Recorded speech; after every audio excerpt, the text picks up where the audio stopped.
It's time for Intelligent Machines. Jeff Jarvis is here. Paris has the day off. Emily Forlini from PC Magazine joins us. Peter Steinberger, the creator of OpenClaw, takes a job at OpenAI. Anthropic releases a new release. Very powerful. In fact, it's new releases all around. We're talking AI next on Intelligent Machines. Podcasts you love. From people you trust. This is Twit. This is Intelligent Machines with Jeff Jarvis and Emily Forlini. Episode 858, recorded Wednesday, February 18th, 2026. The Itinerant salt miner from Buffalo. It's time for Intelligent Machines, a show about artificial intelligence, robotics, and all the smart stuff all around us. And parenthetically, maybe the most important innovation in technology in some time. Jeff Jarvis is here, professor of journalistic innovation emeritus at the City University of New York, Craig Newmark School of Graduate Journalism. I tried to throw him, but I couldn't. He's the author of the Gutenberg Parenthesis and Magazine and the new Hot Type, which you could pre-order now at jeffjarvis.com. Hello, Jeff. Hello. I'm back on a real microphone trying to make it work. Sitting on your coccyx and on a real chair. And your on my L3. L3 is okay-ish. Well, I'm glad you're feeling a little better. Yeah, inch by inch. I went grocery shopping today. These are major victories. So we have another man down. Paris is out today because her sinuses are killing her. She's had an infection for a long time. I feel like she's been putting up with this. I thought it was just me making her angry, but now I know it wasn't just me. But good news, Emily Forlini is here, senior editor at senior reporter at PC Magazine.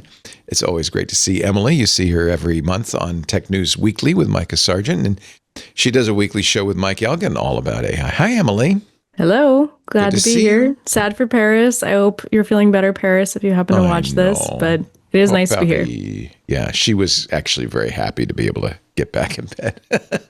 We're going to interview Guy Kawasaki today, but unfortunately, the interview, which was scheduled, Jeff and I were going to pre-record on Monday, Guy forgot about it. Because we're forgettable. So I did a little Tai Chi, which is apparently now on our Twit feed, I'm sorry to say. It is. And that wasn't my intent. I was just stalling for time. Jeff and I had a nice half hour. Just You're going to show us some moves? Like what? Go ahead. I did. For the audience today, do a few moves. Whoa. I do it every morning. I do. I love Tai Chi. I recommend it for anybody. Give us one of the silly names. One of the. It's Yang names. Long form. Thank you, Baskin Robin. And 108 moves. It is if you do it right, it's a half an hour. But I haven't learned all three sections yet. I've only learned the first two, and I'm just getting the second one down. There's a lot of moves. What if you do it wrong? If you do it wrong, my teacher says that you should just say, that's how they do it in Yangtze province. No one will know the difference. He says it's right somewhere. Although I felt very bad on our last class. Somehow I was in front of the room and I left out like a whole section. I just moved on and everybody followed me. And then at the end, teacher said, yeah, you left out. I said, oh, I'm so embarrassed. But I actually, Steve Martin told me once that when he and Robin Williams were doing Waiting for Godot on Broadway, which is a notoriously hard show to do because it repeats. At one point, Robin skipped a whole act and jumped to the third act. And then they realized, he said, we looked at each other and we went, and nobody noticed. It was just a little shorter that night than usual. And that's if you know Waiting for Godot, you could see how that would happen. So anyway, I don't feel that bad. I didn't miss. I wasn't playing to a Broadway audience when I did it. So no interview today. That's okay though, because there's a lot of news and a lot of things to talk about. A fresh perspective here. And the big news broke on Sunday in the middle of Twit. So I didn't really get to talk about it. We hadn't prepared. But the creator of OpenClaw, the Austrian Peter Steinberger, took a job. He was wooed, as you might imagine. Now, if you watch this show, you know about OpenClaw. It was originally Claude. What was it? OpenClaw. What was it? Claudebot. It was originally Claude, C-L-A-W, as in lobster claw. But because it used, Anthropic's Claude as one of its models, the folks at Anthropic were not too happy. They wrote him a letter. He said it was a nice letter initially. And so he renamed it Moltbot, he said, about 5 a.m. in a because Discord lobsters molt. fever, and the lobsters lose their shell, right? And that lasted about a week. No, not even that, a day. Yeah. And it became OpenClaw, which actually is okay. And what it is it's just a bunch of instructions for an AI that keep it running all the time and give it the ability to hook into a variety of things like messaging apps, your calendar, your email. And a lot of people have gone crazy with it. It was the most popular GitHub repo with, at the last time I saw it, 185,000 stars, which is a vast. You give it a star if you are happy, you think this is great, or, it's a vote. It's a like, basically. Let me just see what OpenClaw, 209,000. 209,000. Nobody's ever had anything like that on GitHub. So hugely popular. Good for GitHub. Yeah. It is. You know what? All of this AI is very good for GitHub. Yeah, like Stack Overflow has kind of gone the opposite direction, just kind of dried up and gone extinct. But GitHub, look at it, it stays in the press. It's hitting new highs. Actually, it's funny because OpenClaw was good not just for Microsoft's GitHub, but it was also very good for Apple because, for an interesting reason. It's so potentially so dangerous that people are afraid to run it on their regular computer. People were running out and buying Mac Minis just to run it. A Mac Mini is kind of the perfect machine. It'd run anywhere. I've run it on a Linux box. It'd run anywhere. But Mac Minis are kind of like the perfect machine to run it. It's cheap. People were running out. In fact, so much so that Apple is out of stock. If you wanted to get a Mac Mini today, it'd take you a month to get it. So OpenClaw has been very, very, as they say, been very, very good for Microsoft's GitHub and for Apple. But now we can safely say it's been very, very good for Peter Steinberger, its creator. He has been wooed, he said, by venture capitalists, by Meta, by OpenAI, and imagine many, many others saying, Peter, come to work for us. He said, the only thing he said he did, somebody said, did you hear from Anthropic? Another beneficiary of this, because most people use it with Claude Code. He said, the only thing I've ever gotten from Anthropic was legal letters. So that's not good. Apparently Meta offered him more money even than OpenAI. And Zuck himself was wooing him. Well, and you know about the check Zuck writes, right? Yeah. Right. Probably hundreds of millions of dollars. It's just funny because the last interview I saw with him, he was on that podcast TBPN. Mm-hmm. You heard of that? Mm-hmm. Yep. He just openly said, I already have a ton of money. Oh, yeah. He's a startup. He considers himself very wealthy. Yeah. So now, this could be a good kind of rags to riches, independent developer, post something on GitHub, it goes crazy. It's not that. Don't be mistaken. No, in fact, the story is he sold his startup for so much money, he took 3 years off and didn't do anything. And then not long ago, just about 6 months ago, said, let's try some of this vibe coding stuff, man. And created OpenClaw. He said he was in retirement. That's what his Twitter bio said. It was, I came out of retirement to build this. So he was set. He thought he was good for life. Now he's working at OpenAI, which is a real twist for him. But, he was already good financially. So he's in his 40s. Look at him. He's not too say old. 40s. Yeah. Look at that guy. He's a happy man. Deep in vibe coding mode, tinkering with shiny web tech, chasing fresh ideas. An Australian accent? He doesn't have a strong accent. Oh, he doesn't? He's kind of quiet, actually. He's done a lot of interviews. We should probably get him on. After I saw him on TPNB, I didn't rush to get him on because he was so kind of laconic. He was kind of quiet and didn't say a lot. So I thought, well, he won't be a great interview. But no, his English is very good. He lives in London as well as Vienna. Well, he's from Australia.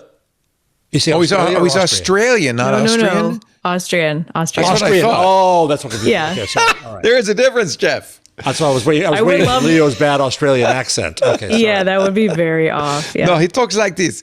So I think the money did not motivate him. Obviously, Mark, they said outbid Sam Altman. Mm-hmm. Well, he said he wanted it to run independently. That's what I think Sam Altman offered him. And so OpenClaw is now in its own open source thing. I don't know what you would call it, but it's out of the reach of anybody. There's a community around it. It will continue to proceed, and he gets to work at OpenAI. And so I guess maybe he was liked the idea that they didn't want to assume ownership, that they would support the project with money. He says, I felt OpenAI was the best place to continue pushing on my vision and expand its reach. He said, we share the same vision. The community around OpenClaw is something magical, and OpenAI has made strong commitments to enable me to dedicate my time to it and already sponsors the project. I'm working to make it a foundation. It will stay a place for thinkers, hackers, and people that want a way to own their own data. The irony of all of this is, in about 5 minutes, OpenClaw will be so yesterday. Oh, yeah. I think OpenAI just is trying to kill it. But they really got him with that recruiting pitch. I don't know if they're going to kill it. Well, they don't want him to spin up his own company because they tried to do their AI browser and it kind of has not taken off. And then he just thought of agents in a different way. And I think they were a little nervous because they were the hottest thing since ChatGPT came out. To me, it's pretty clear what the lesson of OpenClaw is, that, and many have said this is the year of agentic AI, where it's in my opinion, and I think, I don't know, you can tell me I'm wrong. The chat bots are kind of not a great way to see what AI can do. This is the commercial product. It's certainly what OpenAI has been pushing. It's what Grok is all about. Anthropic kind of went a different way. They said, you know what, they have a chat bot, but we really want to make tools for coders. And that's where my eyes were open. That's where it really succeeds. And I think that's why OpenClaw is so interesting, because it takes that and then turns it into something that you do chat with. You could put it in Discord or Telegram. Most people seem to put it in Telegram, but it can work with Apple's messages and any, almost any chat platform that's not completely shut up. And you talk to it. But it then goes off and codes in the back, does stuff in the background, goes through your emails, looks at your calendar and stuff. It's action. That's an agent. Yeah, it's an agent. And it works 24/7 on your behalf. A lot of people have likened it to having a personal assistant working for them. Maybe not the smartest personal assistant. Here's a question. Maybe even not the most honest personal assistant. But was it a mistake to introduce LLMs to the world as chat? Did that lead to all kinds of problems about, oh my God, it can do this and it can That's an interesting brainwash question. us, it hallucinates. The problem is, if it had been introduced to the world as what you're working on, Leo, it still required a higher level of skill. Yeah, I 6 months ago, I started. I've been playing with Claude Code since it came out, which is about almost exactly a year ago, and one of the first things I tried to do, I don't know if you remember this, Jeff, is write an app for Twit that would let you subscribe to the podcast, listen to them, watch the podcast, podcast app. Mm-hmm. And it really, I got stalled out on the API, on the Twit API. I had the hardest, it was a struggle. I said, no, that's not right. No, that's not right. No, you got Monday, I sat down with a much later version of Claude Code in Opus 4.6. And it did everything fine. It understood it. It did a great job. It was like a night and day. So to answer your question, I think the chat bot interface isn't a great way to use these. But even then, it was also the models weren't as good. Mm-hmm. The models got really good recently. And this is true, by the way, of OpenAI's ChatGPT. Well, they got really good. I think it might be true with certain things versus other things. They got really good at coding and programming and agents. Yes. Although, the latest thing Anthropic did is a plugin for Excel which is kind of really good, like really good. And so it's still a kind of coding. Yeah, but exactly. I think this is the real question is, is it going to be, it was sort of my contention that, well, this is the first thing. If you can get the AI to do code, then it can write its own code, then it can get better. And then you can get better at everything else. Not sure if that's true. It may never get better at, images or movies or writing. I mean, there's evidence it is, but maybe it'll never be up to snuff.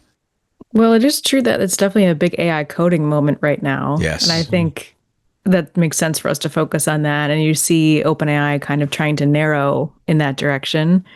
Whereas before it was all about image and video, and they were kind of proving that AI could do everything and then talking about how it was going to automate everything. Now, this week, they just want to compete with Anthropic. Yeah. Well, now remember, OpenAI has Johnny Ive working on some piece of hardware. This week, Apple... It's a bit of an eye roll for me. Well, maybe.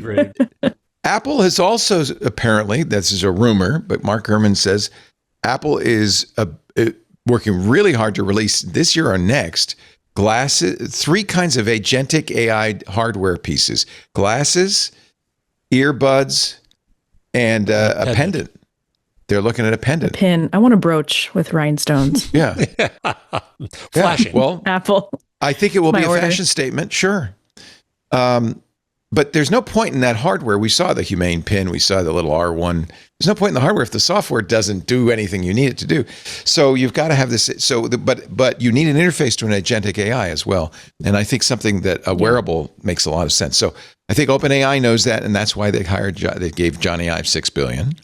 Apple knows that. That's why they're working as fast as they can. They don't want the iPhone to become a has-been. Anthropic's not, interestingly. Anthropic's just kind of Anthropic's more B2B. I'm curious to hear your views on this, Emily. I think Anthropic is succeeding and is pushing more toward what I would consider B2B and technology user rather than trying to be retail everybody. Totally. And they were the first ones, I think, to do that. And it is interesting because their president came from OpenAI and his sister. So they both run Anthropic. They came from OpenAI. And they were, I think, among the first to draw lines in the sand of we're not going to do this and we're going to do that. So a good example is they don't do image generation, which a lot of people don't know on Claude. Yeah, so they narrowed early. They were like, this is going to be a thing for work. We're going to do this for workplaces. We're going to, get enterprise contracts. Very important. Pissing off Microsoft. And they're just accelerating in it. And now OpenAI is, I think, thinking to itself, shoot, we should have done that. Meanwhile, OpenAI has disbanded its mission alignment team. Mission. Whatever they were created. Let's not forget the whole point of OpenAI. This was Sam Altman and Elon Musk created this so that the big guys wouldn't own AI, that it would be open to the public, to everybody. And well, that mission's long gone. They weren't actually that long around. They were formed in September 2024. According to Platformer, they were dedicated to promoting the company's stated mission to ensure that artificial general intelligence benefits all of humanity. Forget about it. The former head of it is now the company's chief futurist. He says, my goal is to support OpenAI's mission to ensure that artificial general intelligence benefits all of humanity by studying how the world will change in response to it. Just such a conflict of interest, because they keep saying it's going to automate jobs, but they want that to happen, right? Because that means people are using their platform and they're making money. So I just don't see inherently how those two missions can work together. Yeah. I think your point, Emily, is even bigger, is that OpenAI, it goes back to what you said about Anthropic. They put boundaries down and said, this is our strategy, this is what we're doing. I think what it really exposes about OpenAI, I said Anthropic did that. OpenAI has just been this idea that we're going to be everything, AGI is going to do everything you can ever imagine in all the world, means they had no strategy. They grabbed onto things. They tried to wow people a piece at a time, and we'll have the next model and it can do this or that. I don't think they've ever had a clear strategy. Google, I think, has a clearer strategy. Microsoft hasn't had a clear strategy. Perplexity doesn't really have what happened to Perplexity? Boy, they were the hot PR story, weren't they? I think Amazon bid to buy them or somebody bid to buy them. And now I just haven't heard about them in a long time. No. So, in my opinion, the story there was they were always a bridge technology. What Perplexity does is they orchestrate multiple other people's models. They don't do models themselves. They give you access to them, and you can do search with them and stuff. And but this is the problem right now. This stuff's moving so fast that you can't just put a pin in it and say, we're going to do that. Because 5 minutes later, nobody needs that anymore. You need to do that. And that's what happened to Perplexity. All of these models do what Perplexity did. They did innovative things. They were the first. Everybody was going to do a browser. They were the first one to get a browser out. Interestingly, they put ads in a year or so ago and then took them out. Said, you know what? People can't trust us if you put ads in. Interesting. I didn't know they did that. Yeah, so they don't do ads anymore. Guess who does ads? OpenAI. ChatGPT. I saw my first one. Have you guys seen one yet? Did? Oh, haven't seen it. Tell us about that, because we don't know. I took a screenshot. Man, it was huge. It was? Yeah. So was it related to the search you were performing or the conversation? It was very loosely related. I was asking something because I've been using AI a lot for design and creative stuff, just as I've been like renovating this house and stuff. And so it was something related to that. And then it was just a Canva ad. Like I was talking about something just very loosely design related, and then it was Canva. It took up almost my whole screen, which I thought was crazy because Sam Altman for years has been saying, oh, they're going to be so integrated. He always talks about how he loves Instagram ads because they're just part of his feed. They're exactly what he wants. He wants to buy that tchotchke.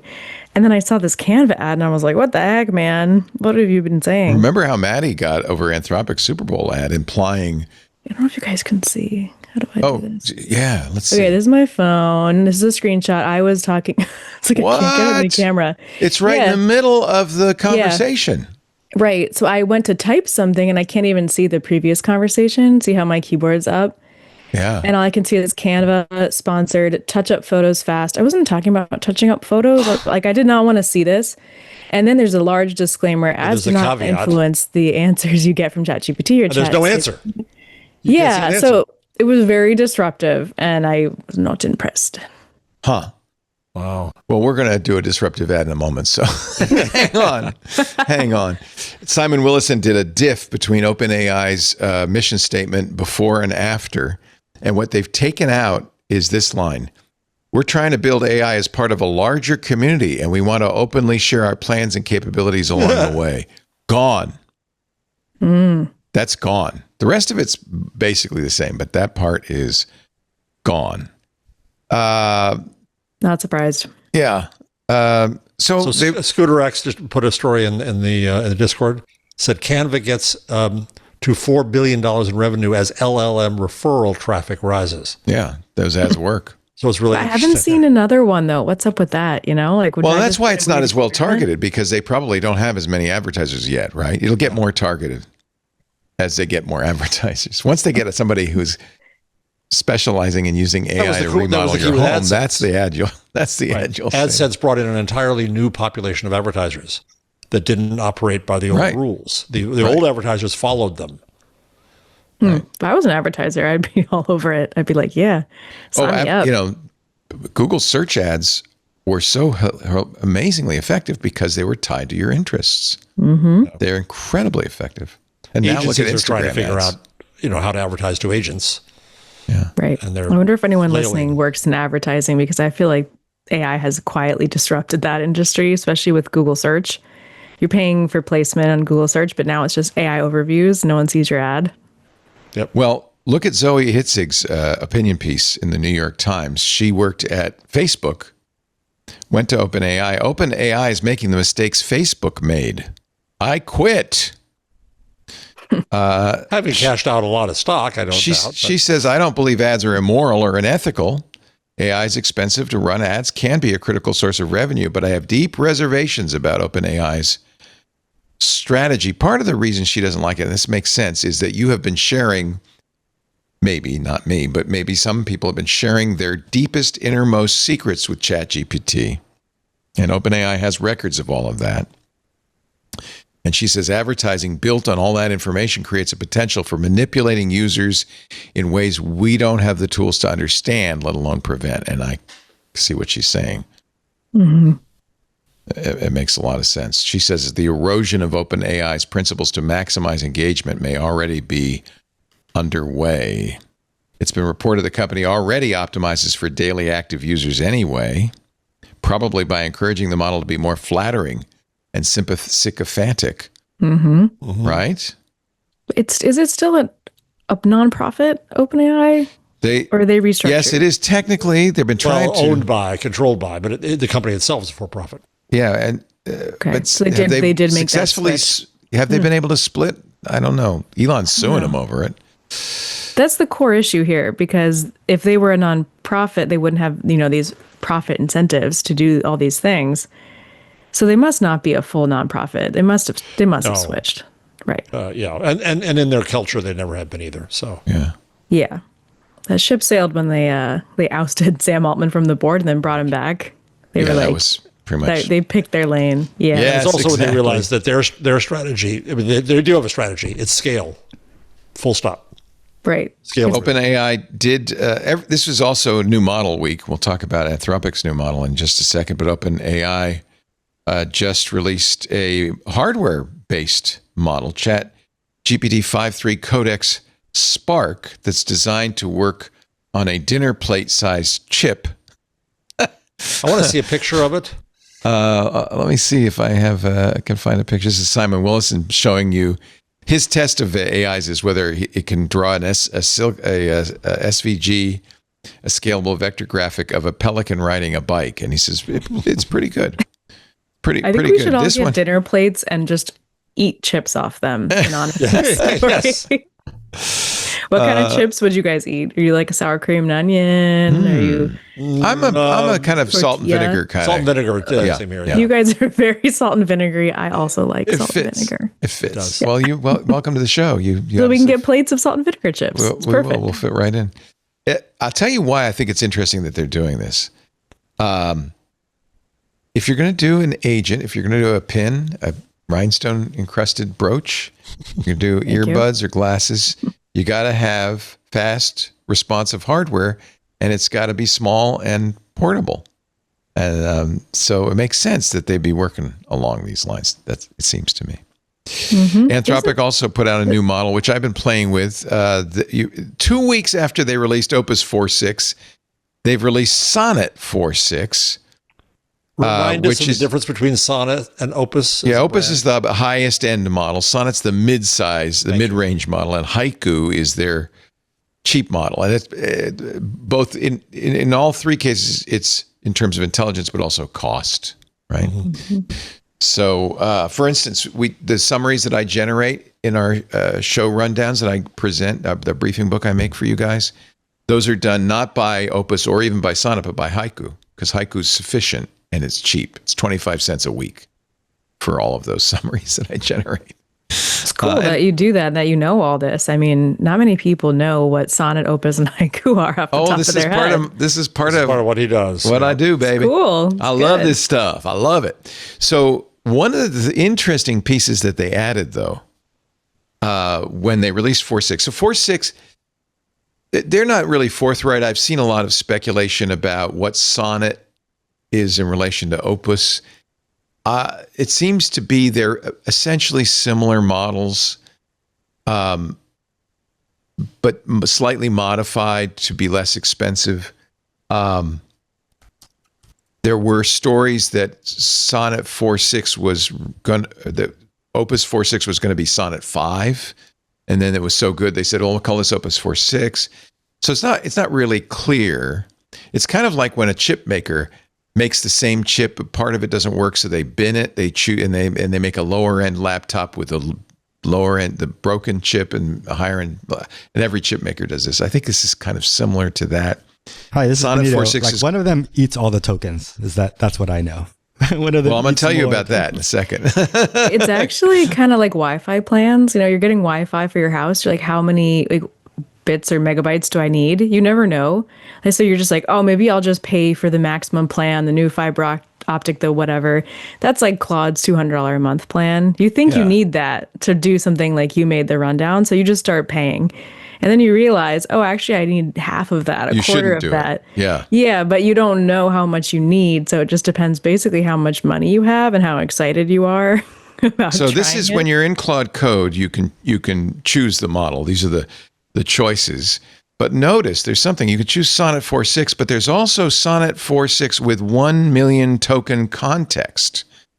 And that is billed at a higher cost, $22.50 per million tokens.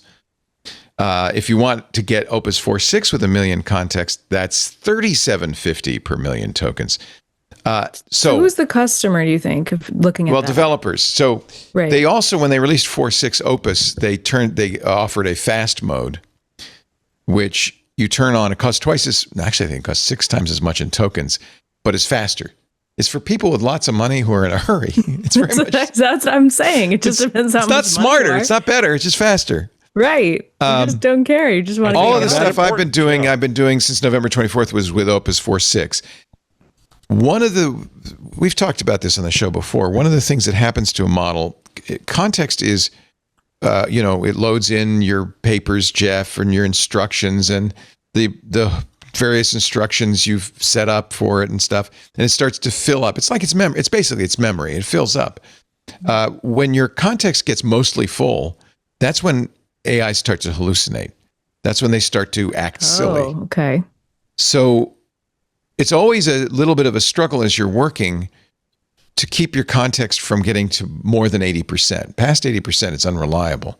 So in the process of working with it, you will compact it, and in the process of compacting it, you will say, hey, make some notes about what this because it's going to, by the way, when you clear the context, it starts over, forgets everything it's done. Yeah. So you say I'm thinking of a drinking metaphor. I'm like, it's drinking too much. It's getting to the end of the night. It's getting loopy, and you go to bed, Claude. Just go to bed. Let's start over tomorrow. What you typically will do is say, make notes about what we've done so far. Save those, because I'm going to clear the context. And when you clear the context, then it reloads those notes. So it's like Memento. You know how he was always making the Post-it notes for himself when he waked up? Your name is John. It's like that. It wakes up with nothing. Sounds nice. So if you have, for some people. So I can't remember what the context is. It 128,000 tokens? I can't remember what the context is normally. But 1 million token context is vast. That is, Jeff, you could get every one of your scientific papers in there, and go, and it would have them in effect in a RAM and have them in its memory. So that's why it's more expensive. But in theory, it would be also more effective. So I'm going to play with the million. I've started to use the Sonnet million instead of the Opus million. Now, does that cost you in addition to your $250 a month? Yeah. How much? So SciFace says the standard context is 200,000. So it's 5 times more context. That's a significant jump. Yeah, and it's billed as extra usage. Let us know how it is. I'll let you know what the bill is. Yeah, more importantly. Generally, what I do is, so if like on Monday, I coded most of the day. I used Claude Code most of the day. It was $20. But now I didn't have to pay for it because I have that Max subscription. So it's in theory unlimited until I run out of tokens. Got it. Don't you think they're kind of messy with the product names? Like after just talking about all of it, who can keep track? Now? Who can keep track? Yeah. What is Opus, Sonnet, and Haiku? Well, Haiku's a poem. Sonnet's a poem. Opus is a work. And usually I think of it as symphonic. An oeuvre. An oeuvre. It's the Latin word for work. So I guess, is there an opus in poetry? Maybe these are poetry terms. I don't know. Hocus pocus. I don't know. Yeah, SciFace says it's extra usage. It seems to be. It says billed as extra usage, $10 plus $37.50 per million tokens. So it's expensive. But right. I think Anthropic's saying, well, we've got these enterprises using Claude Code to write their SaaS apps. Exactly. If they're in a hurry or they want a more effective tool, well, they can pay for it. They can quantify it very easily. It's an easy business case because it's just how many software engineering heads, as they call it, am I replacing? Right. Right. So Sonnet 4.6 is not as, in theory, right? It's their intermediate model, not as smart as Opus 4.6, but in some ways it's smarter. That's what's really odd. And it would be cheaper. It scored. Now, the problem with AI benchmarks is a lot of times these AIs are post-trained on the benchmarks, so they're not reliable. But ArcAGI2, which is supposedly an intelligence benchmark, gave Sonnet 4.6 a 60% score, which puts it really ahead of almost everything except for the top-of-the-line models from Anthropic, Opus 4.6, and Gemini's 3 Deep Think, which is very smart. So in other words, it's their mid-range model, and it's as smart or smarter than almost everybody else. It's important, and it's apparently very good at coding. So I'm going to try it. I haven't written anything substantial, but so far I haven't been able to see a difference. Quick question, Leo. Do you think that the extra charge they're charging you for that is more or less than it costs them? We do not know. Do they have a margin? Are they losing on that still? Well, they're gonna go public soon. When they go public, then they'll have to report that, I think. Well, there was a story I didn't put in the rundown of estimating how much they're going to be spending with Amazon and Google. Right. Anthropic will be for the hosting, for hardware, the stuff. Yeah, for training. Oh, and hosting. Other people are cashing in. Yeah. Oh, yeah. It's better to be Levi's than the 49ers. So the race goes on. Anthropic apparently in trouble with the Pentagon, though. This is really an interesting story. The Pentagon is threatening to cut off Anthropic because Anthropic says, you don't use us for weapons. Well, that's woke. Don't be woke, says the Pentagon. They say 2 areas are off limits for using Anthropic's AI models: the mass surveillance of Americans. Well, good. Anybody, I would hope. Anybody. Well, enemies, okay, but you got to surveil the Chinese. And rules of war. They don't rule that out. You shouldn't do that. No. And I shouldn't say weapons, fully autonomous weaponry. In other words, weaponry that can, without human intervention, kill people. The Pentagon says, hey, you should let us use your tools for, quote, all lawful purposes. And with no laws. But, the threat is if Anthropic doesn't play along, that the Pentagon will pull their clearance. In other words, making him a pariah in the market. Such a strong arm tactic. It's a big threat, and it's going to be interesting. It's not a good week to do that because Anthropic has so much momentum right now. Yeah, it's not an easy power play, I think, between the two. Anthropic was not happy, but the military used Claude to capture Nicolas Maduro through Palantir. Well, Palantir, that's the keystone in this story. Yeah. Palantir. Yes. Yeah. Yes. We will kill your enemies, Palantir. Did you see that video of the Palantir call? No. Carp going wacky. Oh, see if you can find it real quickly. Give me a key. Give me Hannes. I don't know what you're talking about. Palantir. Give me the wackiest thing. Call. Palantir call to who? What? Is he kind of like a bunker billionaire? Does he live in a bunker or something? I got it. There's a line in there. That's like crazy. Here. Well, let me play. Can I play it? Yeah, I just got it. It's in there. It's in the chat. It's in the Discord. Oh, Alex Karp you're talking about. Yeah, Karp. Yeah, Palantir. Oh, my God. He says the craziest things. Let me see. Get a load of this. All right. This is, we played his nutty screeds before. Let's see. We're doing it. This is an investor call. And I'm sure you're enjoying this as much as I am. The t-shirt. Let's not talk to analysts about the burden of being right. Our burdens of investing in intelligence. By the way, he does Tai Chi. He loves Tai Chi. He does it every day. Okay, so it's 13 minutes long, but what he says is... What part should I play? I don't know where he says that, but he says... Oh, okay, what does he say? He gets to it in about a minute. Where he says, we kill your enemies. No, sometimes we kill people. And make the institutions we partner with the very best in the world. And when it's necessary to scare enemies and on occasion kill them. There. And Well, of course, the military's not around to hit people on the head and make them dizzy. Yeah, I kind of agree. But it's a little crass, but it's true. I read his book, The Technologic Republic. His position is, and I'm not completely in disagreement with it, Silicon Valley went, in the early days of this 20th century, technologists, scientists, inventors worked hand in hand with the government to protect our way of life. They did the atom bomb because they were afraid Hitler was going to get an atom bomb.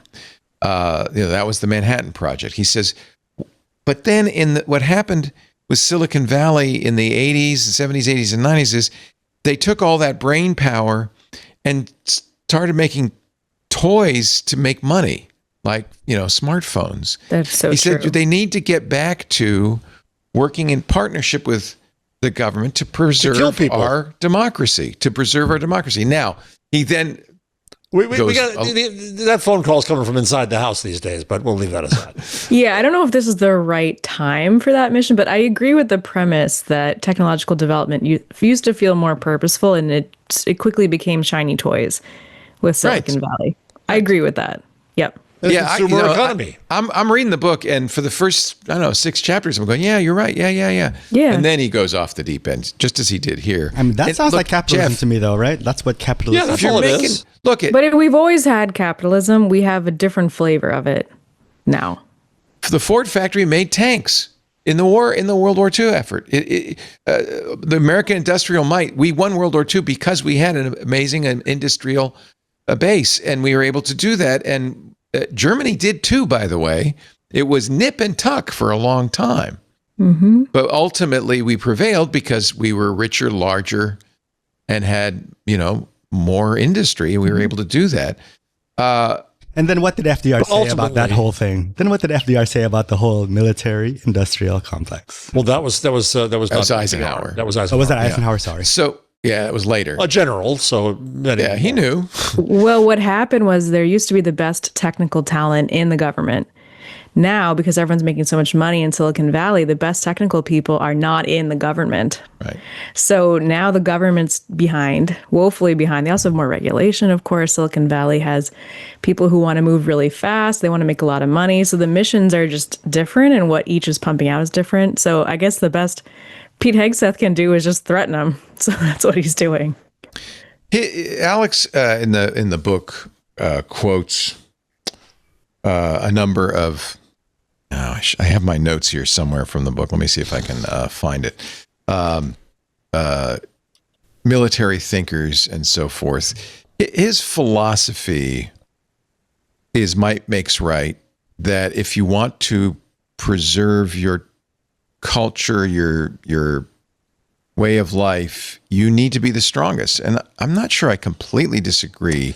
Well, it depends if this is the whole Rubio Western view, white, ethnocentric, then I got problems with it. And that's what, let's be honest, it is.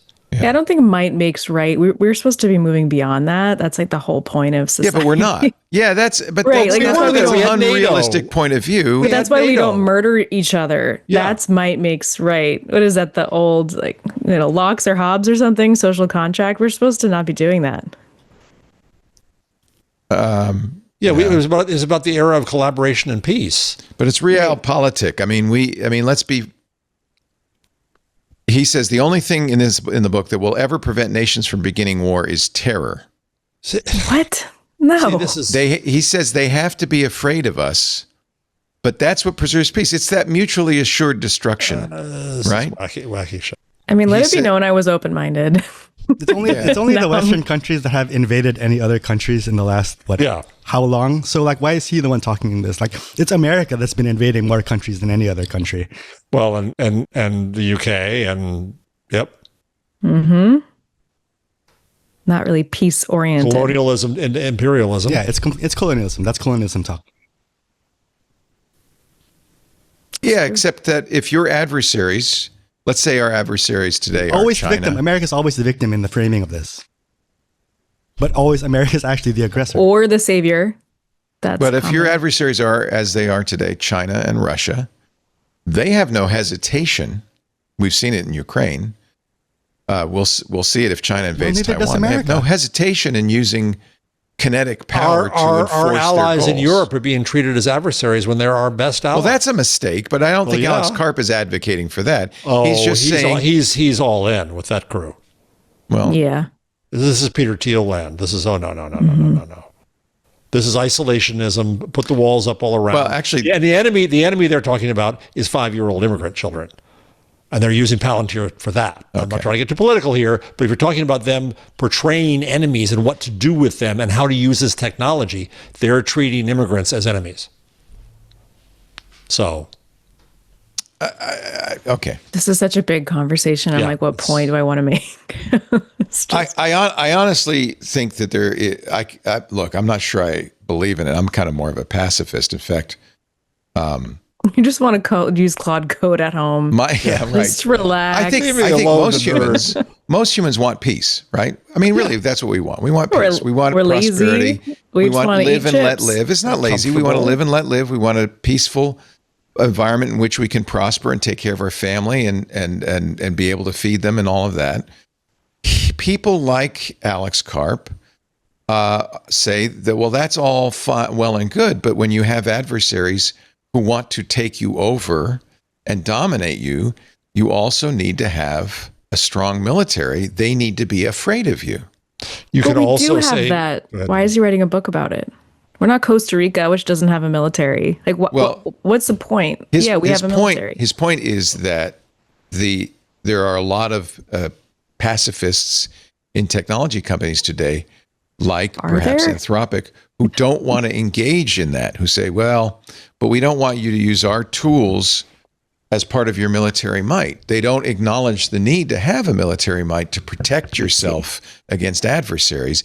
And he's simply arguing to them, look, I want peace, I want prosperity as much as you do, but in a world where there are adversaries, it's really important, if you want to preserve the peace, to do it through strength. If you act weak, if you say, oh, no, we're just going to be nice hippies, they will conquer you. If you also have this strength without standards and without ethics and morals and principles, then that's a different. I agree with you, but that's kind of a side argument. I think it's the core argument. I mean, he can have his opinion. I just think that's one way to look at it, and there are other equally good ways to look at it. So, sure, he can say we should have a military. I guess that's his point. A strong military. Sure. I don't. Yeah, and that's not controversial to me. The tech sector should work to support it, not to fight it, is what he's saying. That's all he's saying. Yeah, it doesn't mean you just comply with every government request. You talk about it, you have a nuanced discussion, which is what Anthropic is trying to do. Yeah, right. I'm sympathetic. I can see why Anthropic, I would 100% agree with Anthropic that their technology not be used to surveil Americans, period. Red line. Right. Our military should not be used to subdue Americans. That's a red line. We've always had that red line in this country. We are defending ourselves against adversaries, not ourselves. So that I agree with. Not be used for autonomous weapons is interesting. And I think you can make the moral argument that you can go too far in this. You can, and this is the real risk. Yes, it's good to have a strong defense. It's good to have a strong military. It's not good to, that's why we have the Geneva Convention. We have to also have, it seems weird, but we have to have some sort of terms of engagement with our enemies. So could Anthropic be if it were used in this way, Anthropic could find itself involuntarily making war crimes.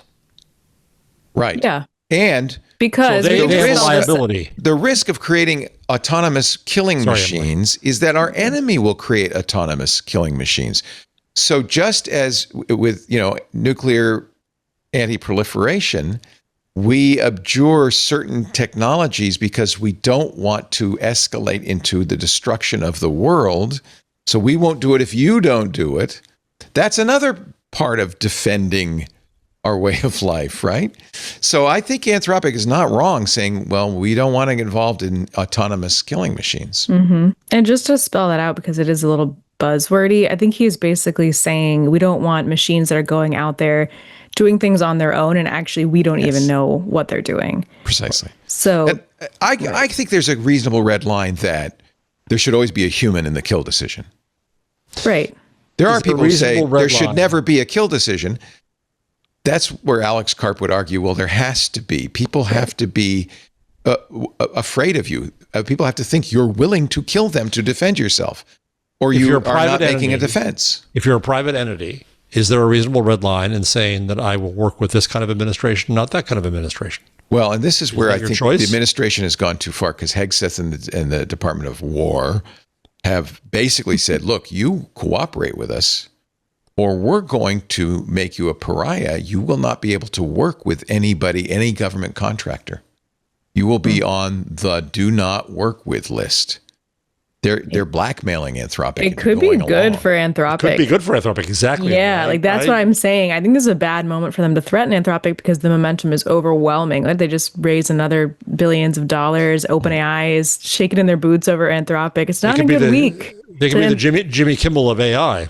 Yeah. Yeah. Or Stephen Colbert. I guess the episode with that Texas senator, I don't know who it was, is like getting more views than any other episode. It's now up to 6.47 million views with Tellerico, whereas Colbert's average regular ratings is 2.4 million people. Right. That's the Streisand. Who's that Tellerico guy? He's running for Senate in Texas. Okay, got it. That's what against Jasmine Crockett. He's one of the. There's going to be a Democratic bloodbath, unfortunately, before they get to the general election. Masnick's calling it the car effect now. Masnick's calling it the car effect now. I've been car calling effect. It that too. I love it. Yep. Good for the car effect. It's not the Streisand effect. It's a car effect. Wasn't it Mike Masnick who created the term? He's the one who Streisand effect. So he gets just to rename it if he wants. Yeah. Isn't it a bit odd that someone couldn't interview a candidate for Senate on TV? Well, this is this whole mishigas with the fairness doctrine. The exceptions have been there. It hasn't really been enforced. The fact that it wasn't enforced is what enabled right-wing talk radio to exist. So on the one hand, they're benefiting from it. And now they're trying to say, no, we want to bring it back so you can't interview a Democrat. All right. I have to do an ad. We've gone on way too long. Yeah. We will get to other stories in just a little bit. You're watching Intelligent Machines. See, it's good we didn't have a guest, isn't it? Yeah, see? We will, by the way, get Guy Kawasaki on later. We've rescheduled. He's going to be on the show, I promise. You're watching Intelligent Machines. Paris has the day off. It's great to have Emily Forlini from PC Magazine on with us today. Thank you, Emily, for being here. Jeff Jarvis. Can't get rid of me. His L2 and doing the best he can. It's my L3. L3. So your L2 is fine. It's just the L3. Well, actually, it's crept into the L2 if you want to ask. But yeah. Nice. My wife says, we're humans are not well made. No. And I think that's pretty apparent with the Intelligent Machines cast. We aren't final version yet. This isn't final version yet. This is not the final version. That's right. That's right. This show brought to you today by Monarch. I love Monarch. Here's a thing. Let me tell you. Did you make a financial resolution for 2026? It's not unusual. The start of the year usually gets people thinking about their finances. I'm going to do better this time. I'm going to save more money. I'm going to prepare for the future. Maybe this is the year you said, I'm going to pay off my credit card debt or my student loans. Or maybe this is the year you said, I'm going to start saving for buying a house, having a baby, retirement. Wouldn't it be nice to have a tool that helps you plan, project, and proactively, and that's really important, achieve that goal. Set yourself up for financial success this year. Monarch is the all-in-one personal finance tool designed to make your life easier. It brings your entire financial life, budgeting, accounts, investments, your net worth, your future planning, all together in one dashboard on your phone or on your laptop. Feel aware of and in control of your finances this year. Now, you can get 50% off your Monarch subscription right now with the code IM. Monarch is not your typical personal finance app. Most of those other apps are reactive. Oh my God, what's going on? I've spent too much money. Monarch is not, well, you could do that, but it's really built to make you proactive, planning for the future so you don't get in those oh my God moments, right? Tracking your money is so easy with some of Monarch's most popular features. They've got great, beautiful data visualizations. You know those Sankey diagrams? I love those where you have income, and then there's taxes, and then there's the kids, and then here's what's left over, savings. They'll do that. They also, if you like, pie charts, line charts, bar charts, whatever way you want to see it. The visualization is important, really, to kind of see what's going on. You get investment tracking.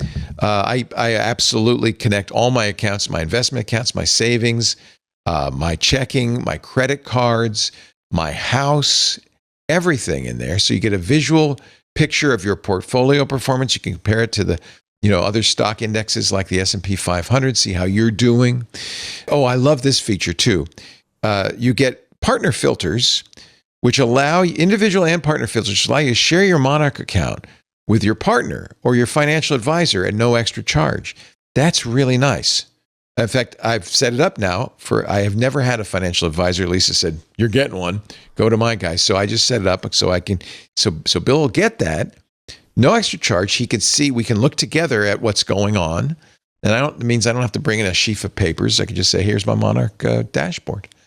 And by the way, this really works. My experience has been fantastic. Here's what Monarch users said in a survey in 2025. Monarch helped them save over $200 every month on average after joining. That's good. 8 out of 10 members feel more in control of their finances with Monarch. Absolutely. 8 out of 10 members say Monarch gives them a clearer picture of where their money's going. But I want to also say it's really easy to set up. It's really easy to have. You just, whenever you need it, instead of going to 13 different places to see where you stand, checking account, savings account, investment account, blah, blah, it's all there. It's so easy. Set yourself up for financial success in 2026 with Monarch, the all-in-one tool that makes proactive money management simple all year long. Use the code IM at monarch.com for half off your first year. That's 50% off your first year at monarch.com.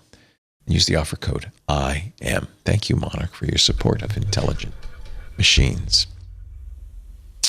Google has announced...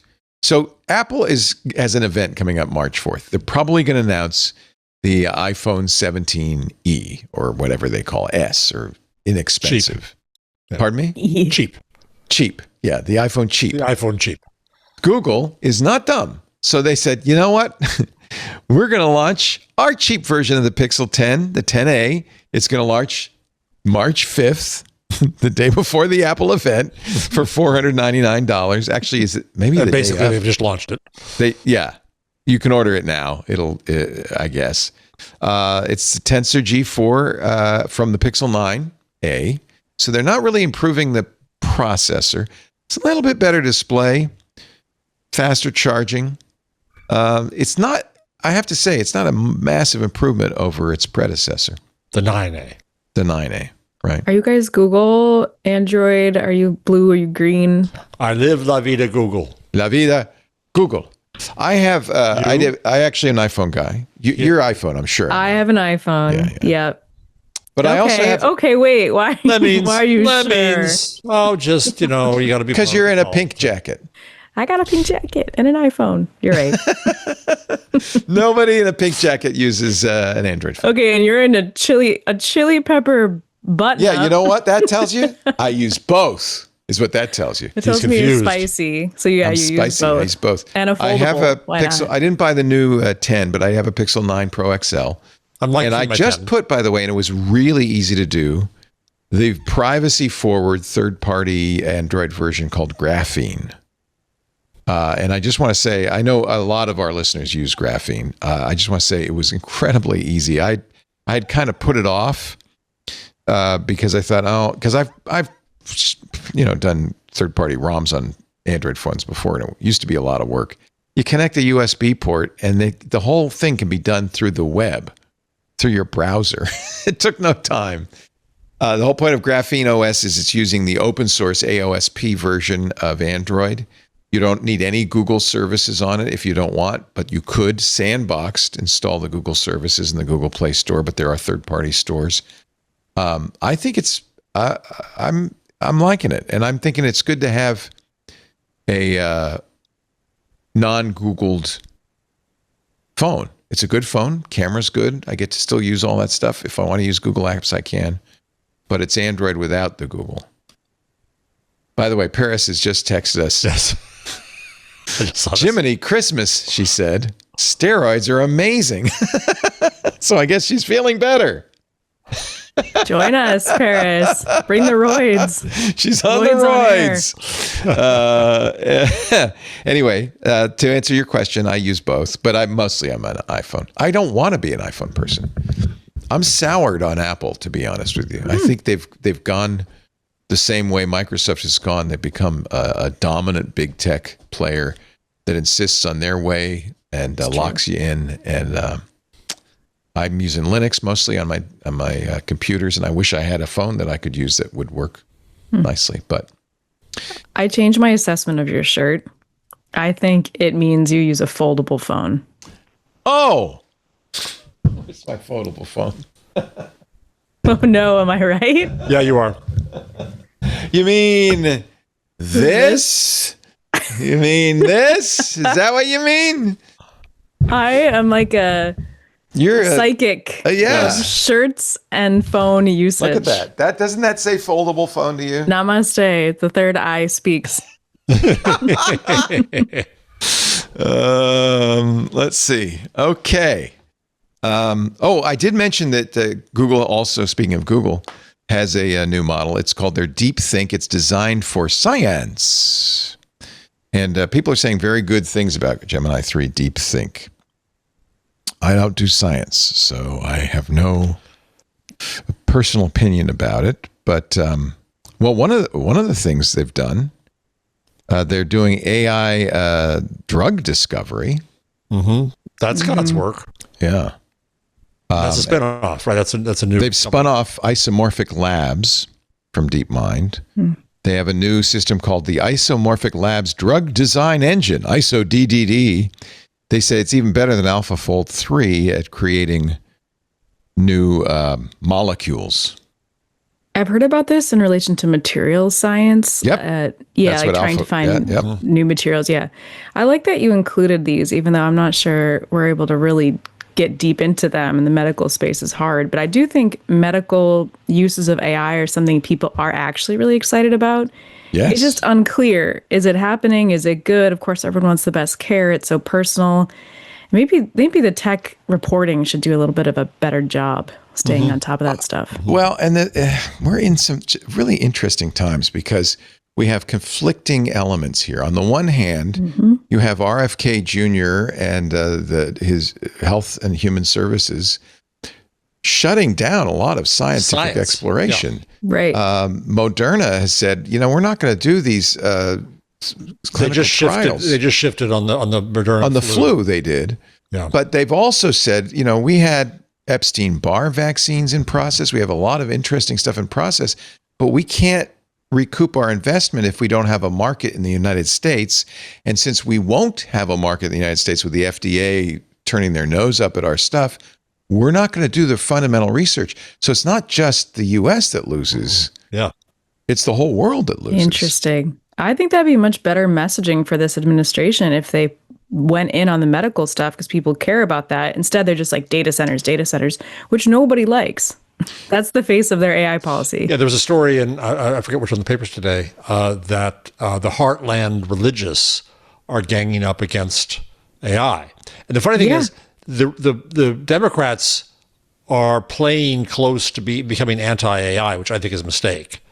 Yeah. But I think you're right, Emily, that what AI means now to this administration, a lot of people, is data centers, and that's not popular.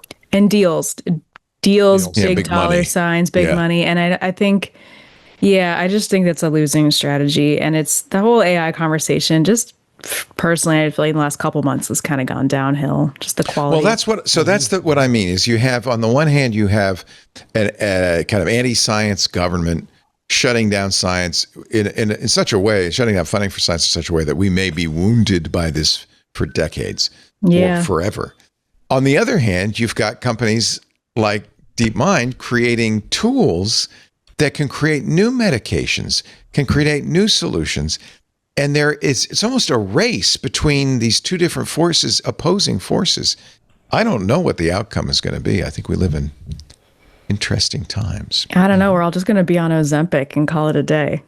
I am. It's like the biggest new thing in science. I love it. It's great. Everybody should try it. No. Actually, everybody should not try it. You should go to your physician and ask and hope that your physician. I lost 21 pounds on a broken back. That's another one. Blood infection. So it's another method. That doesn't sound healthy. It doesn't sound good. It sounds traumatic. All right, listen to this. This is why we're looking. This is the twit ward. Is this an arc that has been developing in Washington, or something? Is there something about the Trump era that has made this a distinctly different feel when it comes to Capitol Hill? That's one. Now this is two. So looking bigger picture. Is this just, the latest step in a long polarization trend, or is there something really different about the Trump era? The first is NPR host David Green. The second is the voice of Google's Notebook LM. We've heard it many times, the podcaster. Let me play it again a little bit for you here. So is this an arc that has been developing in Washington, or is the real person that makes Capitol Hill feel distinct right now?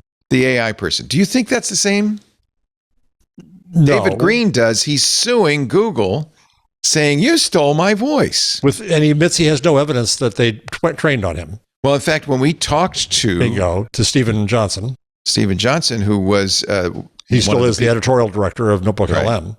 He said they, in order to make those voices, they had many people come in and record, not audition. As conversational pairs. They auditioned them as conversational pairs. And then when they picked the pair that had the best chemistry, they then had them record a whole bunch of stuff as the prosody. And they did that across 80 languages. And this guy comes along. I got people pissed at me on the socials because I went in and I said, sorry, Leo, but radio people come in, apart from you were a personality, but radio people in general try to have the voice. We all sound the same. Nowhere. Yeah. We all sound the same. And so this guy thinks that he has this magical voice. Well, listen. It's like none other. It's a radio voice. It's no big deal. So this is Will Oramus's article about this from the Washington Post. Listen to what he writes. Online, users have ventured numerous guesses as to who the AI podcasters' voices most remember. Several have named David Green, but others have mentioned former tech podcaster Leo Laporte. Now a former tech podcaster. I'm not dead yet. Now I know why we're covering this story, because Leo's mentioned. Or the comedy podcast Armchair Expert, co-hosted by Dax Shepard and Monica Padman. But the truth is, microphones to a certain extent, audio processing to a certain extent, and culture determine how my voice sounds. And I worked in radio for 50 years. We all sort of sound the same. I don't know. I mean, it does sound a lot like David, but is that because they stole his voice or because he's got a standard radio voice? Broadly at this, is this an arc that has been developing in Washington? He's a cliche. Is there something about the Trump era that See, at the beginning where he's talking at a higher pitch, a little more nasally? And looking broadly at this, is this an arc that has been developed? That's actually not a good radio announcer voice, but what he shifts. But it's a very NPR voice. It's a he shifts. It's a little bit of a lisp. Broadly at this, is this an arc that has been developing in Washington, or something? Is there something about the Trump era that has made this a distinctly different? That second part, that's the trained radio voice. The Trump era that has made this. That's the voice Google's using. Looking bigger picture. Well, what about the Scarlett Johansson thing? I think the Scarlett Johansson one sounded more like her. Yeah, they said they didn't train on Scarlett Johansson. They even named the actress they trained on. They said the same thing. Like, we had actresses come in, so whether or not that makes Google's argument better or worse, is it a playbook or is it just the truth? Actually, I think the woman in Notebook LM sounds just like you, Emily. Hey. I'm not kidding. Am I wrong? I'm mad about it. You should sue. I should get in the Washington Post. Doesn't it kind of sound like... and the Post just accepted this as an angle for a story. Like, oh my God, they stole.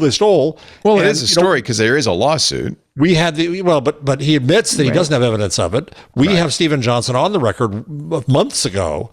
Don't say that. I don't want to get subpoenaed. Well, the transcript's already out. So, in fact, I think it's an interesting issue. It probably just the way they covered it. They implied that there was foul play. Maybe that was the problem. So you have, Emily, a classic female radio voice. You have. Do I? Yes, you I'm do. not It's a trained. lower I have no training vocally or acting. I'm not that artsy. Nor do I, but you're in a lower very register. Clear You're not nasal. You're not throaty. You don't do upspeak. You Great. No, you've got another career here. Radio's dying, I hate to tell you, but you could get a radio career. Let me just see. Thanks. We hear them every single day. But have you ever stopped to think about the story behind the loudspeaker? It sounds like it's not everybody just a story on NPR. about wires and magnets.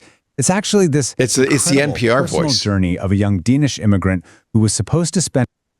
I want to see if I get the female voice on this. This was it. The very first time. This does sound just like David Green. Had been electrically. But David Green sounds like tons of powerful. people sound like it's specious as hell. We'll see. That'd be very I curious. got David Gura got mad at me because of this online, because he's defending him, and this is very distinctive, and I know what his voice is and all that. No, it's not. He doesn't own the radio voice. Well, as Will Aramis wrote in the Washington Post, it could be former tech podcaster Leo Laporte, for all we know. Well, not everybody has a distinctive voice. Like, Fran Drescher, she does. If it sounded like that, then that would be okay. You would say, all right, it's Fran Drescher. Yeah, that's true. That's really true. Can you do Fran? No. And also, Mike just changed different inputs. So I got an excuse. Uh-oh. Now she's in the echo chamber now. So Google, let's take a break, and then I will do some more Google. More Google in just a little bit. You're watching Intelligent Machines with Emily Forlani, formerly Drybelbus. People might say, wait a minute, isn't that Emily Drybelbus? Her? That was her maiden name, right? It's my middle name now. Still around. Middle name now.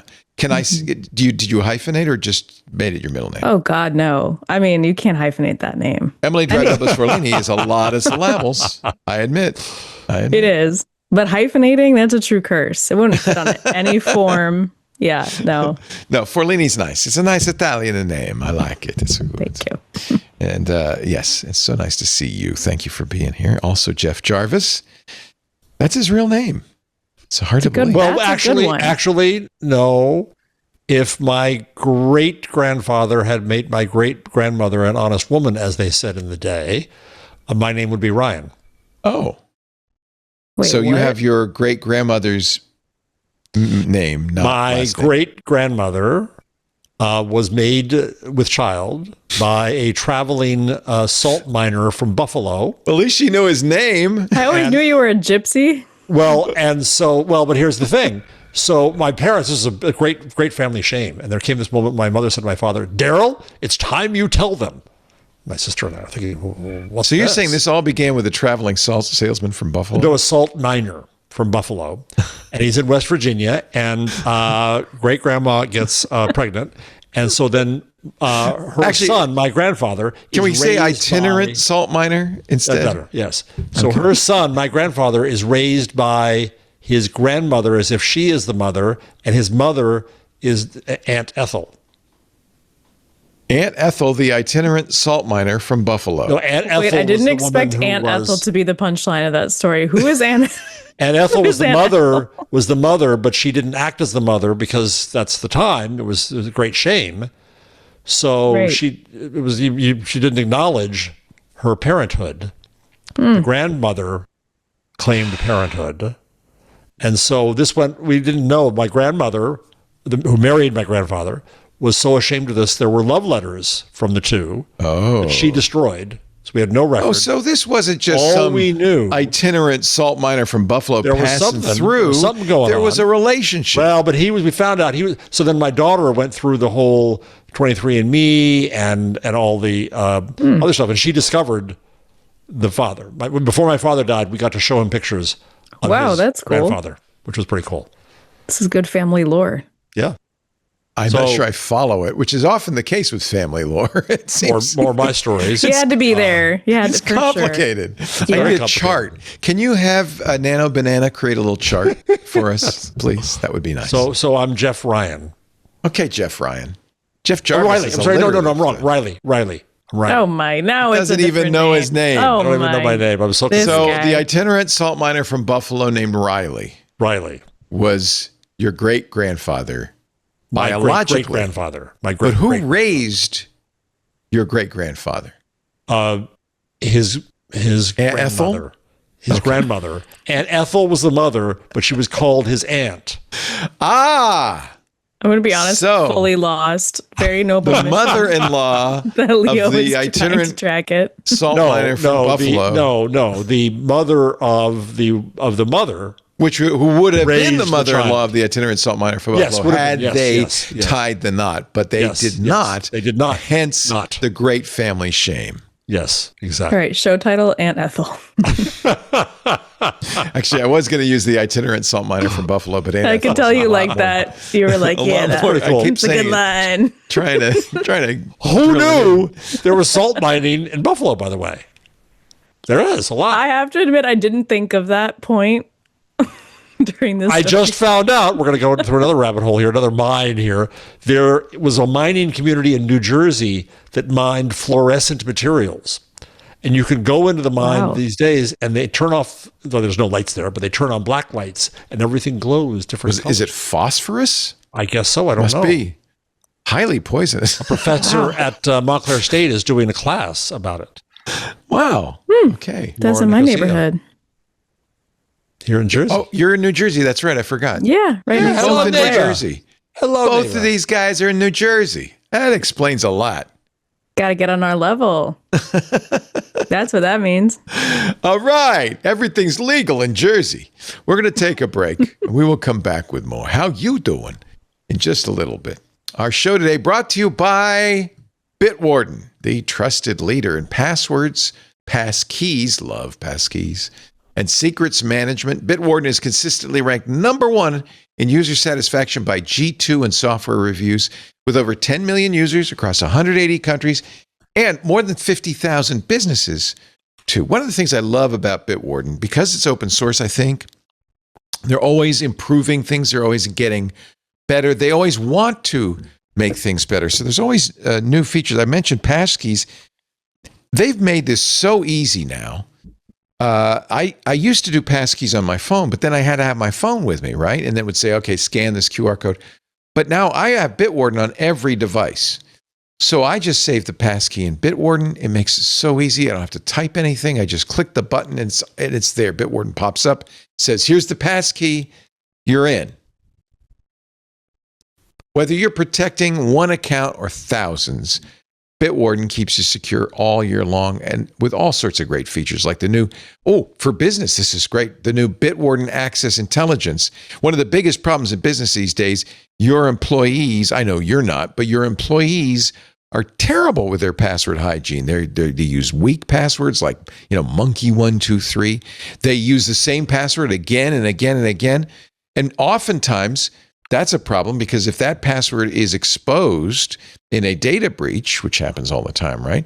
Bad guys just go around and try it everywhere, maybe even in your VPN, in your network, and suddenly you're compromised just because of your employee.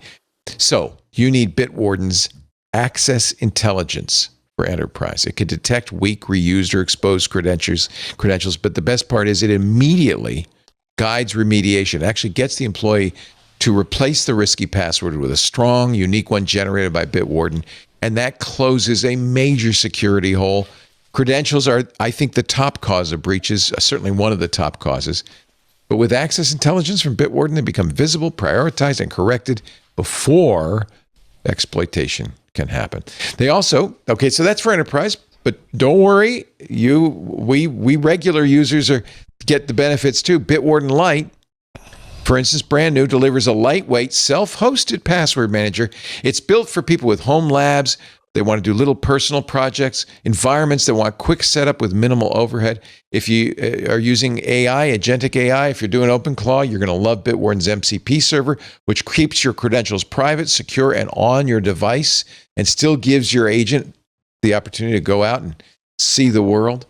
Bitwarden's now enhanced with real-time vault health alerts. That's how you'll know if your password's been exposed in a breach. And if it has been, like with the Access Intelligence, it'll walk you through the process of replacing the exposed credentials to strengthen your security.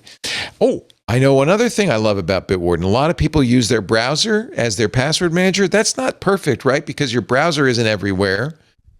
And some of these browsers don't have the best security. Well, Bitwarden now supports direct import from your browser. So if you're using Chrome, Edge, Brave, Opera, or Vivaldi, Direct import will import your credentials directly from the browser into Bitwarden's encrypted vault without that separate export step, which always makes me nervous because then you've got a plain text file on your computer with all your passwords.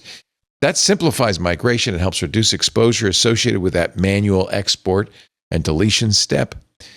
G2 Winter 25 reports Bitwarden continues to hold strong as number one in every enterprise category, not just for one quarter, but for 6 straight quarters. Bitwarden's setup is easy, supports importing for most password management solutions, and the Bitwarden open source code is regularly audited by third-party experts. It meets SOC 2 Type 2, GDPR, HIPAA, CCPA compliance. It's ISO 27001 2002 certified. So get started today with Bitwarden's free trial of a Teams or Enterprise plan. Get started for free across all devices as an individual user. Bitwarden.com/twit. Bitwarden.com/twit. Yeah, a free password manager that's really good, that really works. I actually pay the $20 a year just to support them. You don't have to. Bitwarden.com. Yes, I said a year. $20 a year. Bitwarden.com/twit. That's for the premium, but you don't need it. Bitwarden.com/twit. Thank you, Bitwarden, for all you do for us. So I think we'd all agree that Gemini's Nano Banana is the best image generator, right? By far, I would say. Recently, I'm not liking it. What? Yeah. What's it doing wrong? It's not producing... Are you using it for your home design? I use it for the dumbest reason.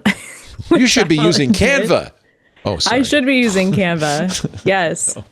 Yeah. No, recently I've been asking it to modify images, and it's just regurgitating back the image I uploaded. Oh, like that's it's not useful. It's just like it's giving me my image back. It's very weird. That's happened twice in the past 3 weeks. I see this on Reddit all the time where people saying it's nerfed, or not just it. Well, any Perplexity, Gemini, ChatGPT. Oh, they've nerfed it. They've dumbed it down. Too many people are using it. Maybe it has been. I don't know. Maybe I'm nerfed. Like I'm just getting. Maybe I'm nerfed. I'm getting back the same photo I uploaded. I'm like, did I do something wrong? That doesn't feel right, does it? Yeah, but obviously I know how to create an AI image. I have no problems whatsoever on other platforms, but just ChatGPT has stricter limits. So sometimes you find yourself on Gemini, right? And you're all of a sudden you're. So nerfed. if you had your druthers, you'd use ChatGPT instead? Yeah, I just have a much better hit rate with it. Huh. So is C-Dance the new thing? Well, yeah, I was going to talk about Lyria first, and then we'll talk about C-Dance. Okay, so these are all new models. Lyria 3 is the newest from Google. This creates 30-second music. Well, I mean, Suno does a great job with generating we'll get taken down for playing it. So Lyria 3 improves on audio generation. This is from the Google Keyword blog in 3 important ways. No need to provide your own lyrics. They'll be generated for you based on your prompt. You have more creative control over elements like style, vocals, and tempo. You can create more realistic and musically complex tracks. Here's a 30-second track. Oh, and then it uses Nano Banana to make album art. Here's a 30-second track called Sweet Like Plantain. Oh, mama, I remember those sweet... Okay, fine. No, elevator music. It's elevator music. AI music is not likable, right? AI, I don't know. I do Suno a lot. For when we change the name of the show, I use Suno to create a theme for the show. Which is a good use. And that should be we like authentic music. We're fine with some level. Yeah, I like musicians. I don't. Right. No. We like music, but I want to pay them. And Benito's happy to hear you say that. Yeah. Real artists. Let me see here. I'll play. I thought this was quite good. Let's see. I'll play the theme song. Actually, this was with the previous model. It might even be better today. They made fun of it because I told it to say, instead of human beings, I told it to say human beans. And Benito, do we use that theme in the... It's the outro music. So we do use it. Yeah, the outro music. The outro music. I think that's a good use of AI, though. I don't know, intro, outro. I wrote the intro. Yeah. Saves you money. You wrote the intro. We used Benito to write the new. Right. Yeah. I'm an intelligent machine. Turn me on and let me be. I'm an intelligent machine. Yeah, see, that's pretty good. Turn me on and let me be. What? I'm not a human being. Not into this animal. So our group message name is Human Beans. Which I think is funny. Anyway. I like it. Lyria 3 is out. Now, you wanted to talk about this new Chinese video editor, Cdance. Which freaked out Hollywood. Well, you saw here's the New York Times headline. Why an AI video of Tom Cruise battling Brad Pitt spooked Hollywood. Did you see it? It's pretty good. Yeah, I think you can play it. You don't have to play the sound, so I think you can get away with playing it. It's a little weird. It is, but... Yeah. Did the New York Times even put it in their article? No. So they put here it is. Widely circulated video from X. This is a 2-line prompt in Cdance. If Hollywood is cooked guys and right, maybe Hollywood is cooked guys are cooked too. I don't know. I don't know what that means. I have no idea what that means. No. A lot of cooked. A little repetition. Why are all the clips people generate intensely violent? It does look like Tom Cruise. Yeah, it looks like them. But those guys are also at an age where every movie they have new plastic surgery. Yes. So they look different. They could look like that today. I don't know. Maybe Lisa and I tried to watch the last Mission Impossible 7. It was unwatchable because it felt like AI made it. First of all, you could tell every set was fake. It was all CGI on green screen. And it was edited so, Macquarie did it, so it's kind of like a music video. It was edited so, everything's tight close-ups, fast edits. It felt fake. And I think this is the reason Cdance threatens Hollywood, is the stuff Hollywood makes feels like AI made it. Yeah, yeah. A lot of these big budget movies are crappy. Well, because they've been trying to appeal to global audiences, right? So that's the whole Marvel thing. So they've been dumbing down movies for a long time, and now they're already dumbed down to a point that, yes, they can be AI generated. Right. And distracted audiences. So keep it going as fast as you can. Right. And also to be clear, did you guys see K-pop Demon Hunters? This is only like the top AAA type movies, like your Hollywood movies. Yeah. There's still very good film being created. It's just not the stuff that's being surfaced. That's true. Here's a sample of stuff from a YouTuber. These are all, except for his head in the corner. Oh, that's him. Go away. I want to. He doesn't look like AI at all. Yeah, this is AI. Yeah, he doesn't look like AI. This is all from Cdance. There's Mona Lisa drinking a Chinese Coca-Cola, and the cowboy takes it. I don't know. Kind of funny. Fine for commercials, I guess. Commercials, intros, and outros. I feel like we can tell. At least the question is, how long before we can't tell? I don't think we can tell. I think we're there. Well, what that means is social media will be useless, right? Because you won't know if anything you're seeing is real. It's already there on Facebook. The slop is. So what it was K-pop Demon Hunters AI? No, you were talking about the editing. I had trouble adjusting to that movie when I turned it on because it was so fast. Yeah. I was like, wow, can kids even process this? And then you look at old school cartoons and they feel so slow.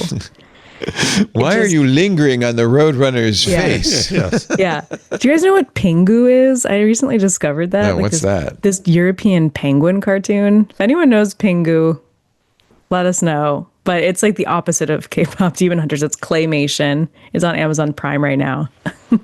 There is a... Also, this is American... Someone said Pingu. Also, this is American cinema that looks like that. It's kind of really only American cinema that looks like that. Here's an AI tribute to the Roadrunner, I think also done in China. It's the retirement AI. So the Roadrunner's kind of on crutches. Like me. Wait a minute, this isn't the one I saw another one. That's an actual wolf. Wait a minute. That's not the one. That's just CGI, but the AI part is that it's kind of like created on its own. They didn't, dictate it frame by frame. Right.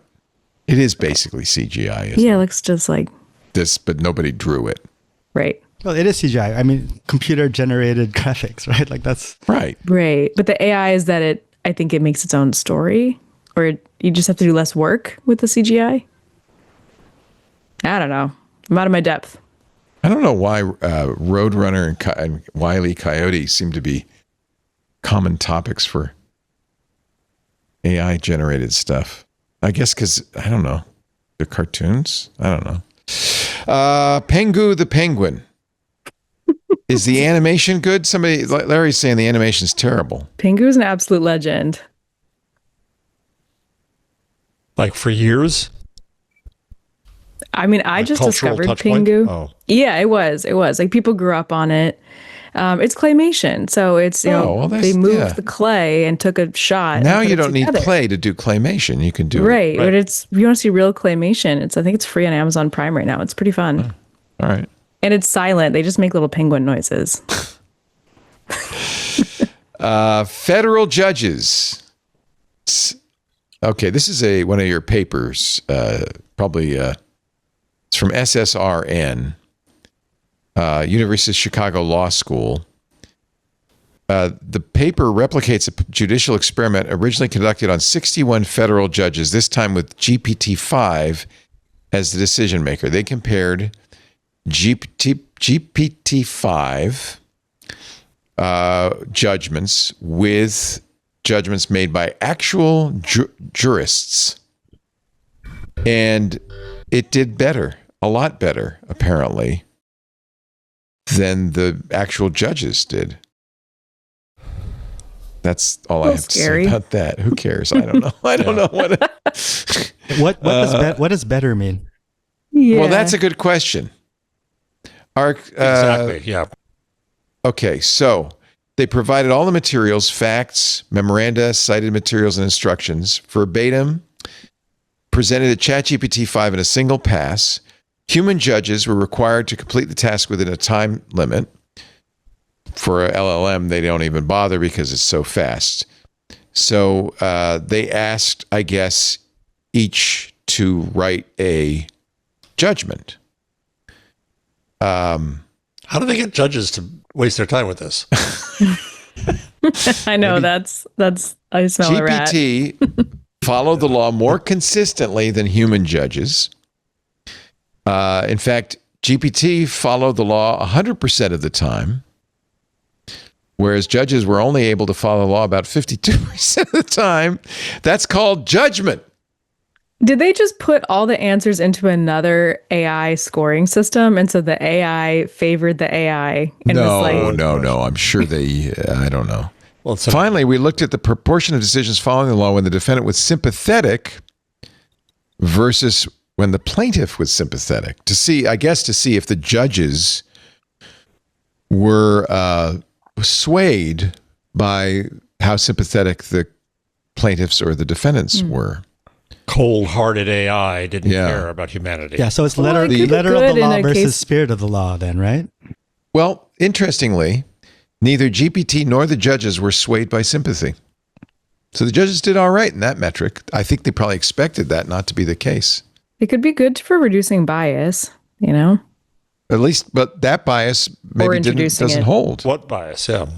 I mean, if a judge might rule unfavorably against somebody they don't like for race reasons, social reasons, personal reasons, that corrupt judges. It's always been a thing.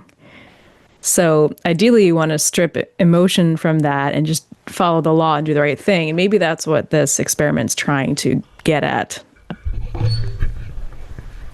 They also, apparently ChatGPT was better at awarding damages than the judges. It's complicated. Very. Yeah, but this was done at the University of Chicago Law School, so I presume it was done by people who, had an interest in this. They used Kansas law and Nebraska law, apparently. The judges did not like the Kansas law, which was part of the problem. Wait, so they could do that with investing too, like in emotional investors. That's true. You get hyped up on AI, invest in AI. Maybe it's not actually the best rate of return, and then now they have AI investors. So is this paper asking the question, should we have AI judges? Is that what this is? Well, I think I think that's kind of the implicit. They wouldn't go that far. They're just trying to say what is AI good at and not good at. And that's one way to create a comparison. Across all conditions, regardless of doctrinal flexibility, both models, and they're talking about GPT-5 and Gemini 3 Pro, follow the law without fail. To the extent that LLMs are evolving over time, the direction is clear. Error-free allegiance to formalism, rather than the humans' sometimes bumbling discretion that smooths away the sharper edges of the law. Well, does that mean that LLMs are becoming better than human judges? Or this is also why we don't drown people to see if they're innocent or guilty. Yeah, I mean, what's interesting is they're not saying that it's better to be 100% compliant with the law. They're in fact saying maybe it's not better. Maybe the fact that judges weren't 100%. Yes. Humanity. The creative aspect of the law, creative interpretation. Yeah, letter of the law versus spirit of the law. Yeah. Yep. An AI project is creating videos to go with Supreme Court rulings and opinions. You have to actually go into the Supreme Court to see the reading of the opinion, but an AI project is trying to... This is kind of dumb. Change that. I think what they're trying to do with this one, I read that article, is they're trying to make it more accessible for people to see the proceedings, which can have good effects where it increases the public's awareness about the justice system. So people feel more invested. They understand how it works. So I think that's what they're going for. They never have allowed cameras in the Supreme Court. Actually, it comes from the Oyez project, which actually I think is a great project. And I've listened to many recordings at Oyez, OYEZ.org. They take the recordings of the Supreme Court arguments and you can listen to them. There's audio only. So they want to make it more accessible by offering video, which is, I think, an interesting thing. I love Oyez. If you're curious at all about the Supreme Court, this is... Well, what they do on MS Now, when they're doing it live, is they put the participants' still faces on big screens, and they have a guy with what do you call it when you move with the camera that moves? Oh, yeah, they do pan and scan. Pan and scan of the various Ken Burns effect. Physically in the studio. Yeah. Ken Burns effect. So you can listen to, I'll play a little bit just because it's kind of interesting. We'll hear argument first this morning in case 24. That's John Roberts, the Chief Justice. Versus United States. Mr. Adler. Mr. Chief Justice, and may it please the court. By its plain terms, 20. So if you're interested in the law, this is wonderful. You can read it, but to hear the oral arguments is fantastic. I mean, this is definitely playing in a high school somewhere as an educational tool. Yeah. Or my house. Yeah. Or this podcast. And this podcast, even. So, yeah, I think it's interesting to have videos. Yeah, you're right. It's just to make it more accessible. You don't need the video. The fact that we even have audio is fantastic. Yeah. This is in the section I called The Good. I have to do this for Paris, Emily, you'll understand. I like to talk about the good things about AI, but then so that Paris doesn't get upset, I also like to talk about the bad things because there's plenty of bad things. But I'll do a few more good things before we get to the bad. I also do the ugly. I decided I was going to do a Clint Eastwood thing. So I have the good, the bad, yes, and the ugly. Actually, that's a... Thank you, pretty fly. That's better than Axios. Yeah. As a formula, Yeah. Should I do from now on the good, the bad, and the ugly? That us? Yeah. Don't you recognize? Well, I recognize Jeff. You look the coolest. That's not fair. That's because I'm Clint Eastwood. Oh. All right. Here's the, we're doing the good. That was good. Emily, when we started, said, is that a feature? Is that something you do? Do you have theme music? I said, no, I just... This is the good. I used Claude to negotiate my $163,000 off a hospital bill. Jeff, maybe you ought to consider this. Yeah, I haven't got my bills yet. So it's always been said if you could get an itemized bill, you can almost always get the bill lower by calling up the hospital saying, what is this? Matt Rosenberg is a New York-based marketing consultant. He got a $195,000 hospital bill. Claude helped him navigate the billing codes. For a deceased loved one, by the way. And then, so that's even worse. That stings even more. And then compared the charges to Medicare prices. And then he presented this to the hospital and got the bill down from $195,000 all the way down to like $30,000. Yeah, huge discount. Like but then it's like, how much is his insurance paying? But in any case, it's cool. That's great for him. I just hate to see anybody's money wasted. When, so I'm now wearing I'm going to disrobe a back brace. You don't have to show us, Jeff. It's simple okay. back brace, right? I believe you. The one they gave me in the hospital is like the Jarvis suit in plastic. Yeah. It's gigantic and it's all over, and God knows what it cost. And it's stuck, and they're going to use it, and Medicare is paying for it. And I hate that. So you're not wearing it now, or you are? I'm not wearing that one at all. It's ridiculous. Oh, you got a luxury version. You paid for your own. I got this on Amazon for a few bucks, and it's much better. So he says he took a shortcut. He went to Claude, Anthropic's Claude, which I typically use for research. Make a spreadsheet with these CPT codes and research what Medicare pays for each one. Flag anything that needs further research. So Claude asked which insurance type, which geographic location, which year. Apparently, Medicare rates vary widely. Mm-hmm. Within a couple of minutes, Claude produced a spreadsheet. It showed 0 for many of the codes instead of the dollar amounts I expected. In the notes for these columns, it said C9294-1RC, C/APC, comprehensive payment. Code 924, blah, blah, blah, was a cardiac intervention priced at $30,000. I asked Claude to explain. Claude said, Medicare doesn't do these line items. They pay a flat rate. That's the flat rate for what your passed away relative got. That's what you should pay. It's the comprehensive ambulatory payment classification. The hospital had unbundled the procedure. After charging $30,000 for the main intervention, they'd added separate lines for catheters, $20,000 in catheters, guide wires, medical supplies, $77,000, and over $100,000 for items Medicare would have paid nothing for because they're already included in the $30,000 flat rate. It was as if he says a restaurant charged you for the pizza and then added separate charges for the dough, the sauce, and each pepperoni. It's bad enough that they already took the whole charge. Right. They didn't just itemize to get it higher than the whole charge. They took both. They also charged for an inpatient procedure that his brother-in-law didn't get. Whoa. Well, that's an issue.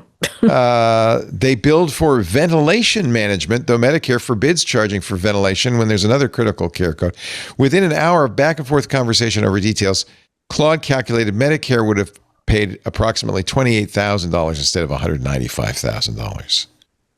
He didn't believe it, so he showed ChatGPT Claude's work and said, check this for accuracy, examine every detail, flag any errors. ChatGPT confirmed the analysis.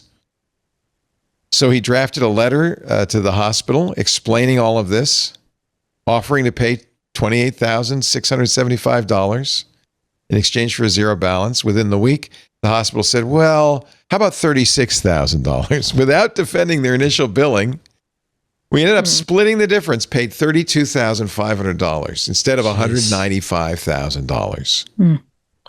It's amazing. I do wish he had actually looked at the information himself, though, rather than felt super smart by just putting it into ChatGPT to verify. I do feel on some things you really do need to look at what you're talking about, and you can't just AI to AI and then send a snarky email. Like, in principle, I'm not super into that. I'm going to do it next time I have a heart attack. That's for sure. Yeah. I mean, there's nothing wrong with doing it. Yeah. You know what, Jeff? I think it's great, but you should just look up something yourself, like one time, the hospital could also, I would, if I were the hospital administrator, said, yeah, that's what Medicare pays. We have an negotiated agreement with Medicare, but you're not on Medicare. You walked in. Yeah. This is what it's going to cost you. It was, his brother-in-law had a heart attack. He went to the emergency ward, died in the emergency ward.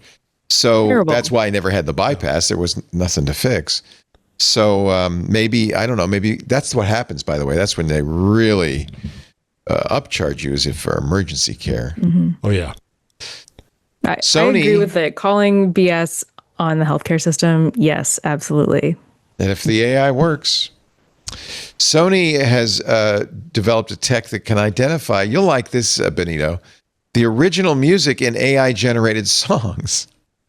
Wait, what? So, I don't believe that. What does that mean? Well, the theory being an AI-generated song is based on something. It's a pretty so short article. It can extrapolate what came from what it was based on. From? Okay. But I think didn't say somewhere in the description to be like, oh, it's 10% the Beatles, 40% Rihanna. It's like because it's not all one song, is it? It's a noble mission for Sony. They have to develop that kind of technology. They're proud of it. They got a press release. They got an article. Sure. I'm skeptical it really works that well. Yeah. Well, they're trying. They're of course a big record label, one of the three. Well, I guess it depends on how the music is generated out of these AIs, because if it's actually taking snippets from actual WAV files from an actual piece of music, then yes, that can be determined, like how much percentage of this song is that. But I don't think that's what it's doing, right? That's not what it's doing. Mm-hmm. Well, it's funny because Darren and Anthony in our Discord chat are both saying, try that on a human song, see what happens. Isn't that really the truth? Or that guy's voice, that guy's radio voice. Right. Yeah. It's 10% Leo Laporte. It's 20% This American Life. Yeah, it's how far back do you want to go also? It's like, okay, the Beatles, but the Beatles got it from this, and that goes all the way back. Right. It goes all the way back to the person who banged a drum. There's only a few chords in the world. Well, I can argue against myself here too. Like there are lawsuits when people rip off songs. Sure. So there is a way to do this, and someone has determined that there. Ray Parker Jr. Ghostbusters from a legal got sued by Huey Lewis for "I Want a New Drug" and lost a lot of money because they're the same freaking song. Right. This happens all the time. So maybe the AI is just doing that at scale. On the other hand, and George Harrison, My Sweet Lord, got sued by the Chiffons. Didn't Blurred Lines by Robin Thicke get a... Marvin Gaye sued Blurred Lines, but I don't think that one, did Marvin Gaye win that suit, the estate of Marvin Gaye? Because it wasn't a lot of similarity. It was mostly like there's a party in the background. It was like, I own parties. Let me just see how that... 8 years after the notorious verdict, how Blurred Lines lost in court to the Marvin Gaye estate. So I guess the Marvin Gaye estate did win, which is kind of... Well, wait a minute. Ed Sheeran was cleared of infringing copyright in the Marvin Gaye lawsuit. Yes. Did Ed Sheeran's hit Thinking Out Loud rip off Let's Get It On? So I guess the Marvin Gaye estate is pretty litigious. I think the Marvin Gaye estate's probably on this AI product. They're like, give me that thing. Give me that thing. Yeah, they had so many lawsuits. Give me that thing.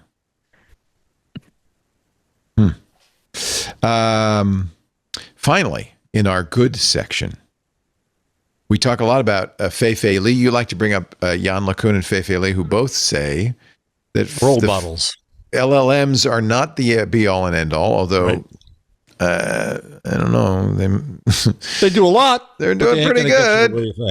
But they think, and I think reasonably, that there also needs to be a physical model of the which physical even Demis world. Hassabis has started saying as of 2 weeks ago. Oh, really? Interesting. Yeah. You ask an LLM what happens when the pen falls off its table. It doesn't know unless it read it somewhere. But we know because we have experience. So Fei-Fei Li, who's been saying this for a while, has raised $1 billion for her startup, World Labs, which is exactly that. It's going to focus on world models. Jan LeCun has another one that he left Meta to start AMI Labs. But Fei-Fei Li was the first to the table. $1 billion. How do you raise $1 billion? It's amazing. On what valuation? $5 billion. Autodesk invested $200 million. Other backers include Andreessen Horowitz, NVIDIA, of course, because NVIDIA knows it's going to get the money back, and AMD. So I'm thrilled.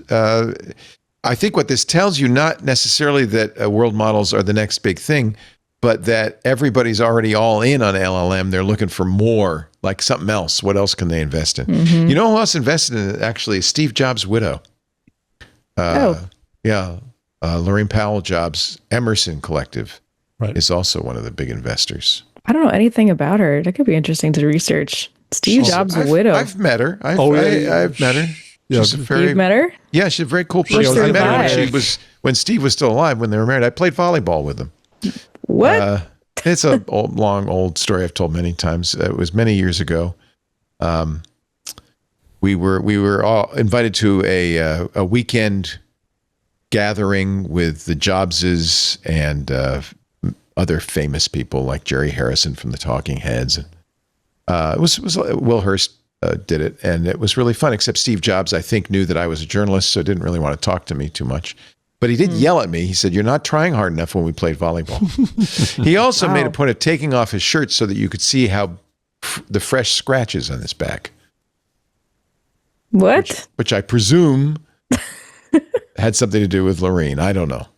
Hey. No, Lorene was very nice. We all had caviar together. It was a lot of fun. She's doing a lot of sport journalism. Really I liked her a lot. And if you wouldn't mind, Leo, line 129 is I'm not done yet. Wait a minute. Oh. I have to show you Fei Li's first product. Okay, good. It's called Marble. It enables anyone to create spatially cohesive, high fidelity, and persistent 3D worlds from images, video, or texts. So you can, I guess it's like that. What's that generative thing that one that Google has? Yeah. Yeah. So that's kind of cool. So kind of cool. It feels a little tired at this point, which is kind of crazy to say. But wouldn't you? I mean, you're remodeling. Wouldn't you like your house to look like a cathedral? I'll take that. Yeah. Yeah. Nice fireplace. She paying for it too? I don't know. No, you don't get to live there. You just get to look at a picture of it. Great. Make you sad. Yeah, make you sad. I go to Home Depot and get some sad little pieces of wood. Let's imagine a world. I'm going to sign in here. Let's imagine a world. I'm going to sign into Marble using my. Oh, it wants to access your account. Oh, I have to authorize. This is when we watch Leo give up all of his data in real time. No, it's a passkey. It makes it very easy. He's going to get a free headset out of this, though. So, don't tell her that story. That was very embarrassing. Choose a username, Chief Twit. Do I have a promo code? No. Okay, now imagine a world. Come on, Emily. What is your perfect house? What is the world I want? I'll just go two-story Mediterranean villa. Overlooking the water. Let's make it overlooking Lake Como. No, the Aegean Sea. The Aegean Sea. With terracotta tiles on a patio. You are redecorating. And a lemon tree. That's where I want to be right now. All right, let's create it. It's cued. Oh, boo! you won't get your dream home for a while. Welcome to remodeling. Mm-hmm. Wait a minute. The scene is a picturesque two-story Mediterranean villa rendered in a realistic style, exuding a serene and luxurious ambiance. The villa, constructed from white stucco, features. Ooh. Oh, they wrote a whole long thing. Traditional architectural and elements such as arched windows and wrought iron balconies. It did a whole prompt for you. So continue creating. Yeah, it's creating. There it is, generating right here. Yeah. We'll get back to that in just a moment. But first, a word from our sponsor. Stay tuned for the terracotta tile coming up next. With Emily Forlini. I won't charge you for this design. I'll just send it to you. How about that? No cost. I won't charge you for the design consultation. How about that? Oh, how about that? Yeah, because this sounds more like my place than yours, to be honest. Whoa. Villa Forlini. Jeff, well, you could have this in New Jersey. You'd be overlooking what, the Hudson? I don't know. It would be a statement to be like, oh, look at that Spanish revival house. In California, It's like, oh, look at that dump. They'd call it a McMansion. Also, Jeff Jarvis, glad to have you both here. I'm sure Paris will be back next week. The steroids are already kicking in. So that's good news. She's getting feisty. Pulling dead weights here now. Yeah. She's growing muscles. Our show today brought to you by our fine sponsor, Modulate. This is actually a really cool AI product. For every day, enterprises and maybe your business generate millions of minutes of voice traffic. We're talking things like customer calls, agent conversations, fraud attempts. Most of that audio basically is treated like text. It's flattened down into transcripts. It's stripped of tone, intent. It's also, when you do that, stripped of risk. That's where you need Modulate. Modulate exists to change that. They first rolled out in gaming. Modulate's technology supported major players like Call of Duty and Grand Theft Auto. And this was a challenge, right, in separating playful banter during these online games from intentional harm at scale. And it works. Today, Modulate helps enterprises, including Fortune 500 companies, understand 20 million minutes of voice every day by interpreting what was said and what it actually means in the real world. This capability is powered by Modulate's newest ELM, Velma 2.0. Velma is a voice-native, behavior-aware model built to understand real conversations, not just transcripts. It orchestrates 100-plus specialized models, each focused on a distinct aspect of voice analysis. It's actually really cool to deliver accurate, explainable insights in real time. Let me say that again, because it's not one model. It orchestrates more than 100 specialized models, each of which is focused on a different aspect of analysis of the voice, which gives you can tell what's going on, what emotions are being felt. We could tell what the risk is, most importantly. Velma ranks number 1 across 4 key audio benchmarks, beating all large foundation models in accuracy, cost, and speed. It's number 1 in conversation understanding, number 1 in transcription accuracy and cost, number 1, this is very important, in deep fake detection, and number 1 in emotion detection. It's built on 21 billion minutes of audio. Velma is 100 times faster, it's cheaper, and it's more accurate than LLMs at understanding speech. That includes the best: Google, Gemini, OpenAI, XAI. Most LLMs are a black box. Velma doesn't just assess a conversation as a whole. It actually breaks it down for greater accuracy and transparency by producing time-stamped scores and events tied to moments in the conversation. Meaning you can see exactly when risk rises, behavior shifts, or intent changes. With Velma, you can improve your customer experiences, reduce risks such as fraud and harassment, detect rogue agents, and more. Go beyond transcripts. See what a voice-native AI model really can do. Go to Modulate's live, ungated preview of Velma. Yeah, you can try it out at preview.modulate.ai. That's preview.modulate.ai to see why Velma ranks number 1 on leading benchmarks for conversation understanding, deep fake detection, and emotion detection. This is super cool. Preview.modulate.ai. We thank Velma so much for their support of intelligent machines. Are you ready to see your dream home on the Aegean Sea? So ready. Let's see it. Here it is. There's the lemon tree. I'll take it. Yeah. Tree forward. Come on, what else? Can I do it? How navigable is it? That's it? Oh, I'm in it. Oh, baby. There's the ocean. There's your terracotta tile. Oh, there's your deck. Whoops, I clicked the wrong button. There's your music. You just deleted all of it. I just deleted your home. That's nice. I can paint. I can explore. This is really cool. Yeah, and this is now I can open the studio. I can change it inside. I don't know. I think we just had it do the outside. Yeah, the outside, right? Okay, yeah. Okay, so yeah, that obviously looks very nice, right? That's everyone would agree. Yeah. Yeah. It's about $5 million. But is there a but? It's a little like landscaping could use some work. It's a little. Yeah, it's kind of dirt. desolate. Yeah. Yeah. What's going on here? It's just got like a tree and some bushes. It's brand new. It's got to grow, the landscaping. Oh, it's going to grow. Yeah. Well, it gave you your lemon tree. It actually gave you a lemon tree and an orange tree, it looks like. Oh, wait a minute. We can move. Block the view of the ocean. I don't think you want that. Oh, they're both lemon trees. Can I go inside? Get in there. It looks like a Google Kanye map. West house. It looks like a Google map, right? Uh-oh. We've entered the upside down. Let's get out of here. Quick. Okay, so apparently it didn't bother doing the indoors. But that's cool. That is a lot more immersive than just creating a photo. And you would add to it. You can expand it with more. You would then say, and now I'm in the hall. And obviously some stuff is not fully rendered. The wind is affecting the tree. It's getting a little blurry over on this side of the thing. It's very clear. What's the use of this, though? Because you can't design based on this. You just kind of imagine and...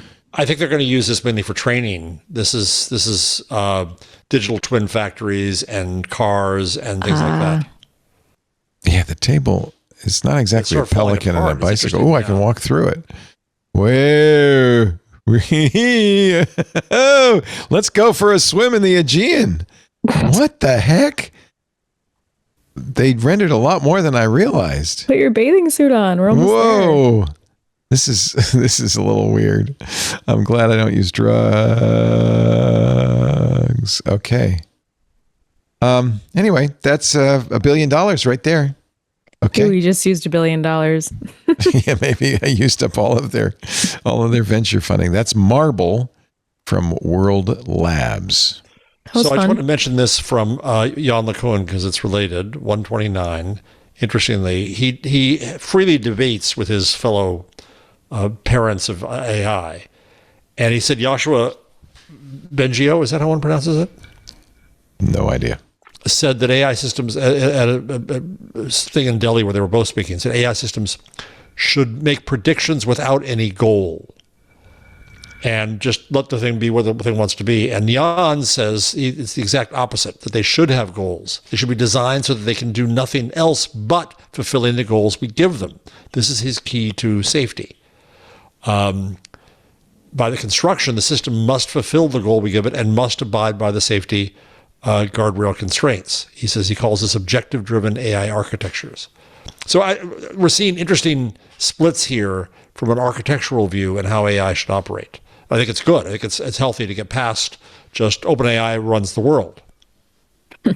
Right. Meanwhile, back at the good, the bad, and the ugly, Dr. Oz is pushing AI avatars as a fix for rural health care. Who needs doctors when you can have AI avatars? This is part of the Trump administration's $50 billion plan to modernize healthcare in rural communities. You get a data center, and you get a data center, and you get a data center. I hope Dr.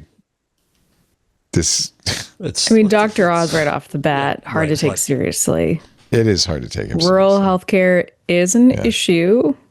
Is Dr. Oz the one to solve it with AI avatars? Probably not. They're working with a company called Honey Health, a company that develops AI tools to automate tasks for providers. Actually, that makes sense. He says 30 to 40% of physician or provider time is absorbed with administrative work, paperwork, notes, stuff like that. This is a plot on the pit. Is it?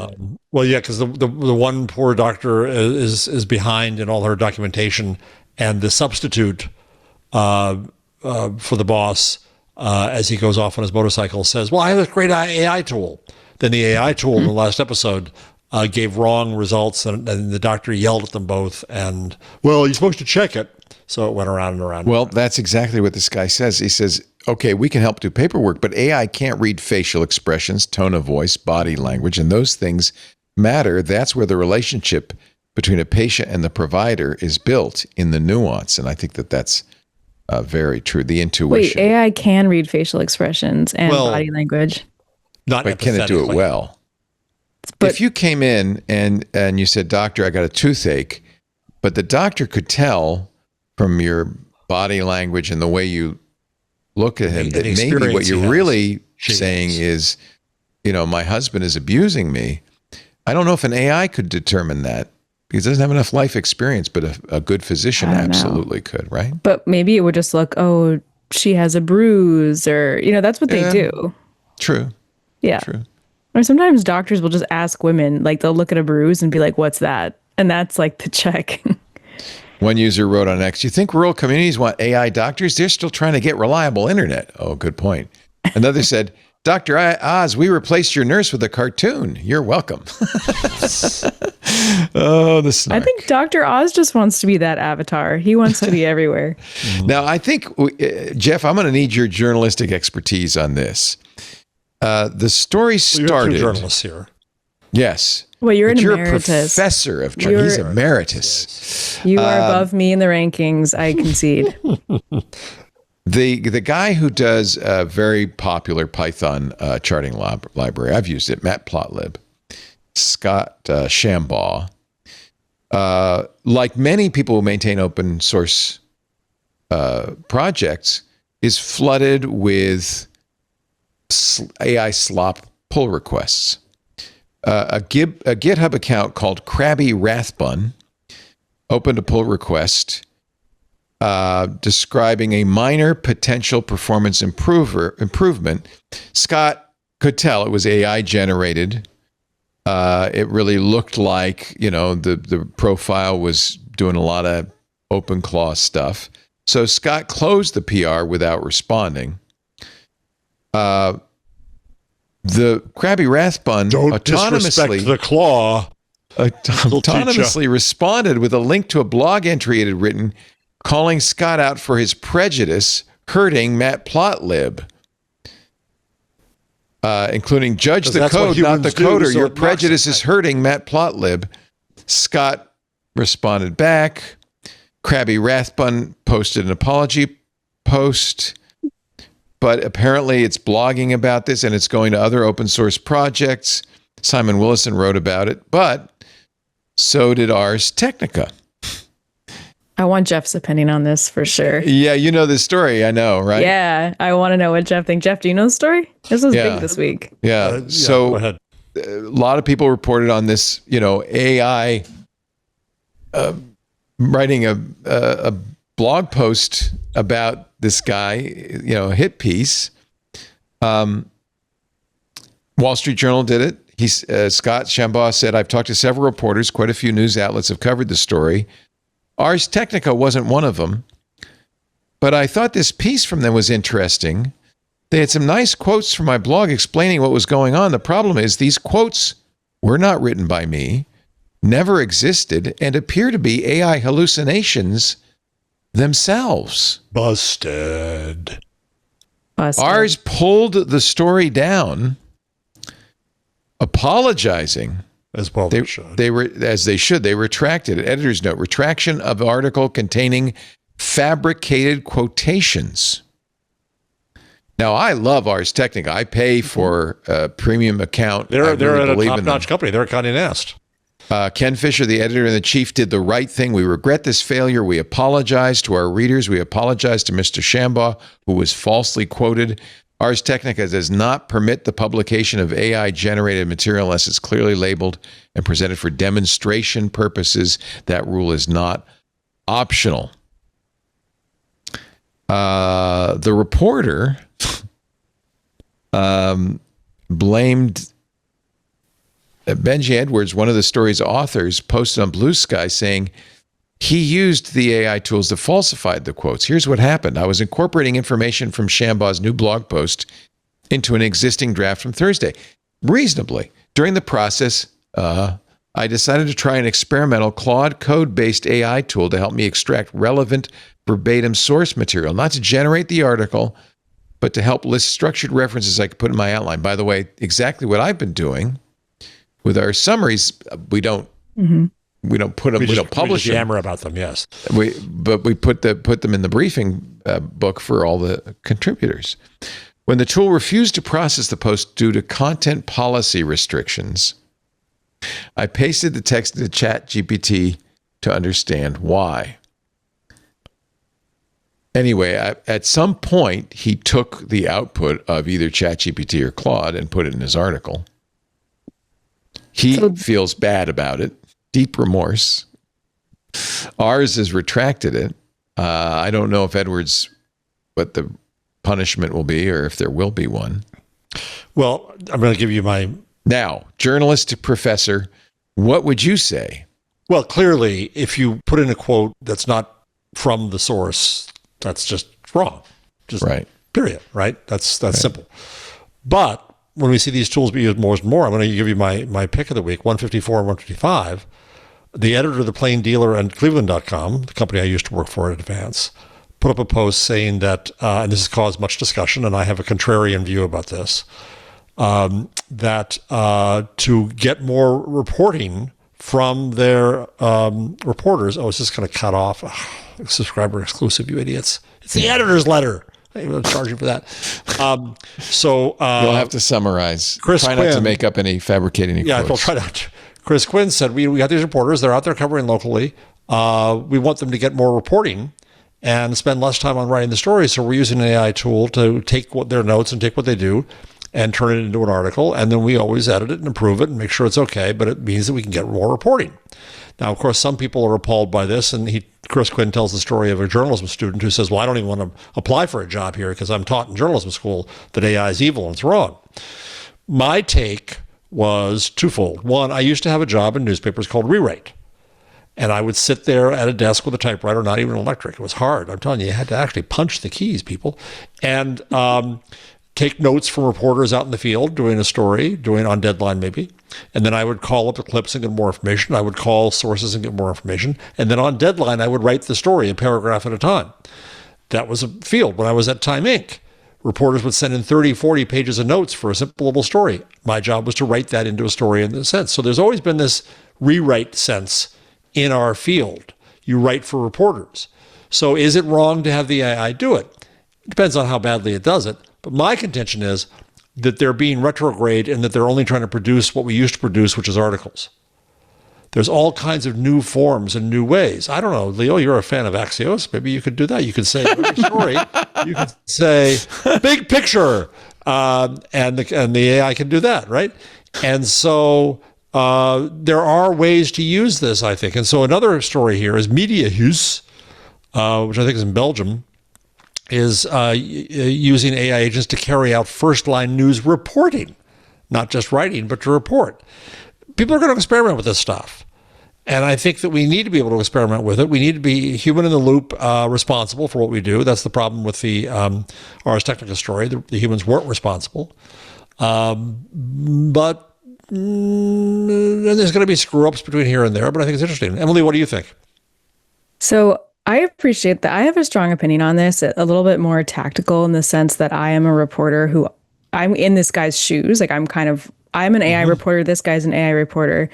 And I am surprised that he didn't know that AIs make up quotes, because I have been doing this the past, as long as ChatGPT has been out, all of them don't know what a quote is. They don't respect, like he even asked it to, give it verbatim. AIs don't do that. They don't know about quotes. It's like the weirdest thing. And I feel that if you're actually quoting someone, you really should check that it's the right thing. And it's like a control F at this point. It is so easy. He was pulling quotes from a blog post. The guy who wrote the blog post said they never contacted him personally. So I apparently think it's read the blog post. Yeah, apparently. And he didn't even control F to make sure that the AI's output was correct. And so I think it's completely unacceptable. Yes. And I think that it's also, I might go as far as to say it's unacceptable that Ars Technica didn't openly cut ties with him, because it is so basic, the mistake. And he was like, I was sick. And then I put it in 2 AIs, but I'm publishing on Ars Technica. It should never have happened. Nope, I agree. And I think that the journalism industry is just so sensitive to its state right now that they're afraid to call him out, which is a weak posture. I will say one thing in his defense, or maybe in the defense of these papers that are trying to do this. Is it the case that these papers are trying to stay solvent by making their or reporters do more and more, that they're overworking them, and so they see this? But he said he was sick, and he maybe it's sick not that hard to control some quotes. I mean, at some point you have to bring some brains to your work. And how many quotes do you really include? Maybe 3, 4. I don't know. Right. But you have a point, Leo. There's a lot of quota work going on in newsrooms now. I mean, it's a tough thing writing for a blog. I mean, I don't know. I'm sure PC Magazine doesn't put pressure on you to file a number of stories a day or anything, Emily. But no, but I just think like we have no standards for people. It's not that hard to control a quote and make sure an AI, which you're an AI reporter, you know it hallucinates. You know that that's kind of sacred. Something somebody said. Neither of you guys would want someone to print a quote, fake words in your mouth. Like that's terrible. Yeah. So that's 101, and I just feel like that's what gives AI a bad rep. Yeah. Okay, good.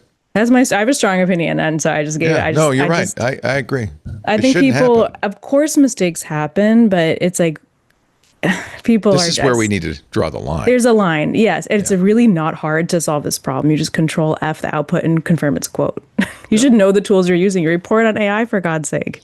By the way, read if you get a chance, read the PR, the whole conversation between the AI Krabby Rathbun, and now I realize why he's crabby. I do love that. He's a claw. I'm a Krabby Rathbun about this. This is the original PR, and this is Scott Shambaugh's response, which is not going to do anything because it's.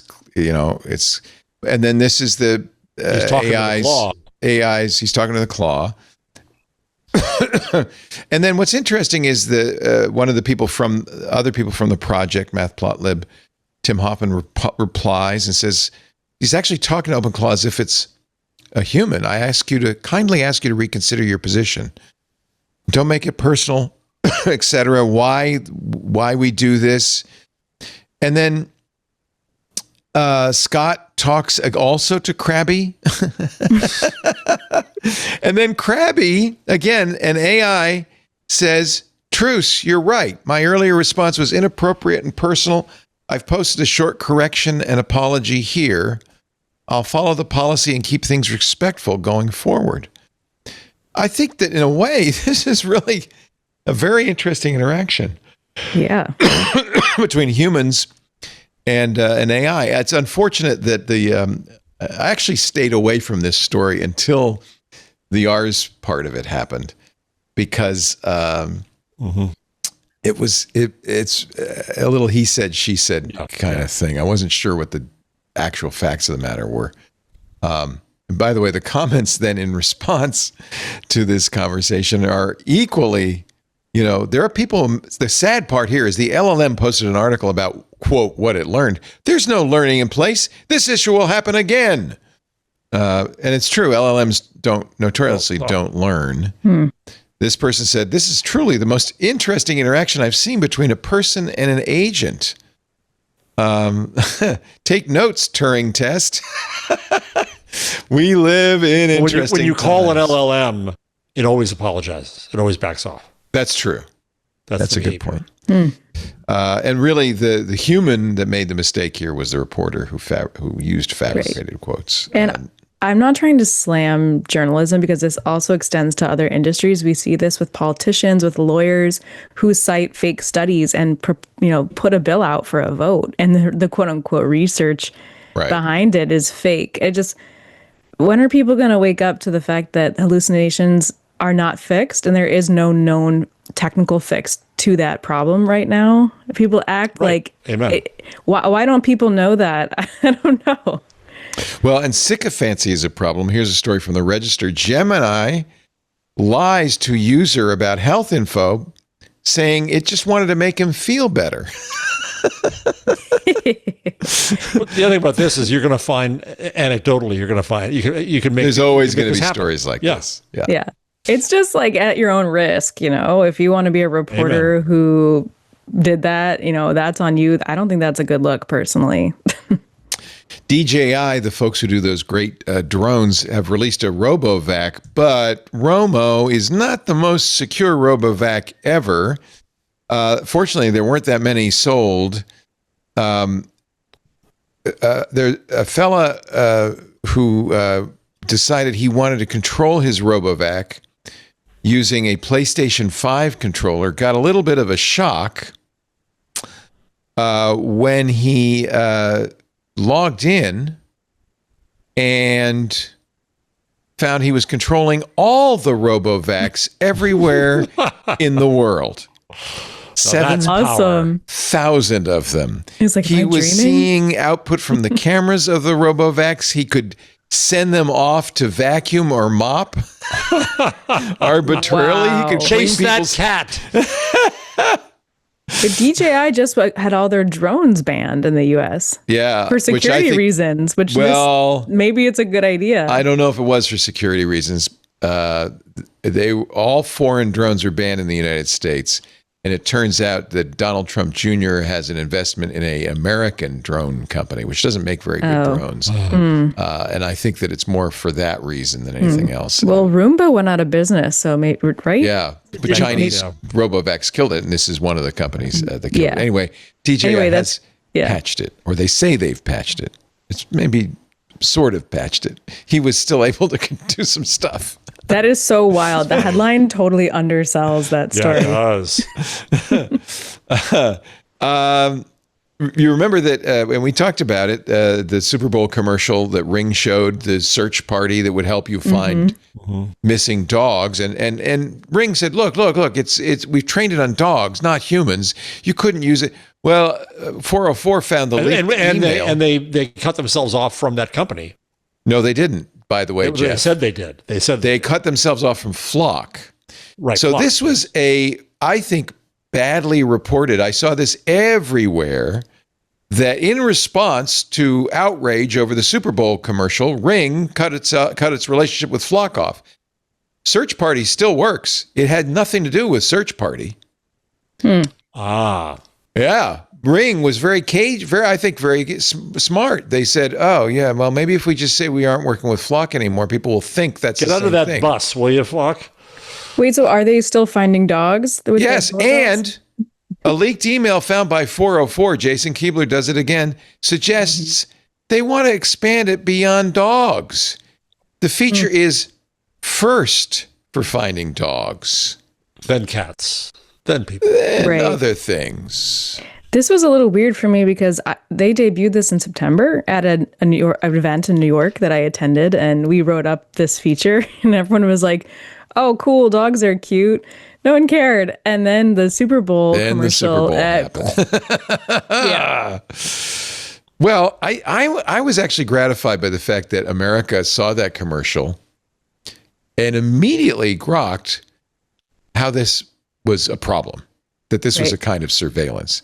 Because the way it works is you lose your dog, you can now ask every Ring camera in your neighborhood, "Have you seen my dog?"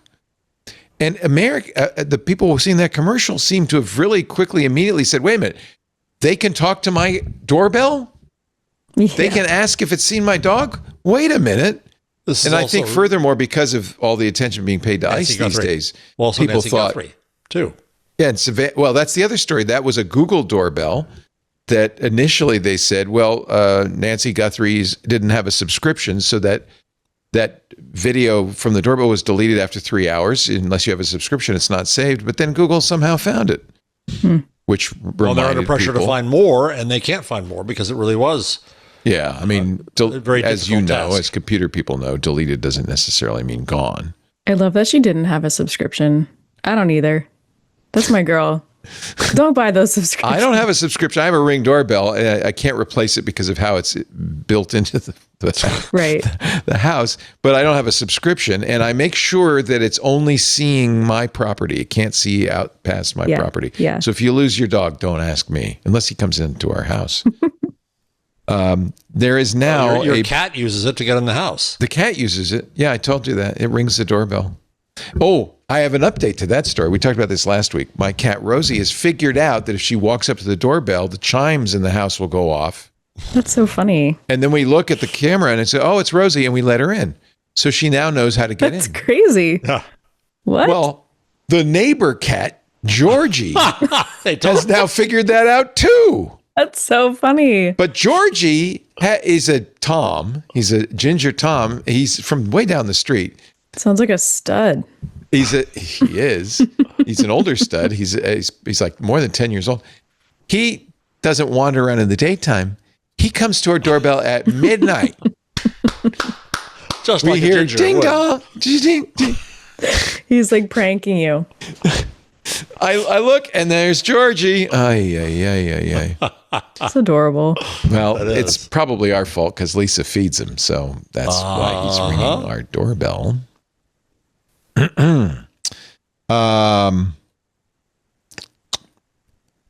All right, one last thing. This was really for Paris. There's TLDR, too long didn't read. Sid has proposed a new designation, AIDR. AI didn't read. Love Which that. I did with the post that you led the show with last week. Okay, there you go. Right, You wouldn't let me read it. Right. So there. 50 million people read it on X, but you wouldn't let me read it into the show notes. Oh, so that something big thing? Yeah. Yes. Yeah, that was totally See? AI written. Oh. Yeah. Then it's only fair to have AI read it. I read it. There's this AI style of writing where every sentence is short and a new line. So you're just like going through some like weird waterboarding as you read it. It's like.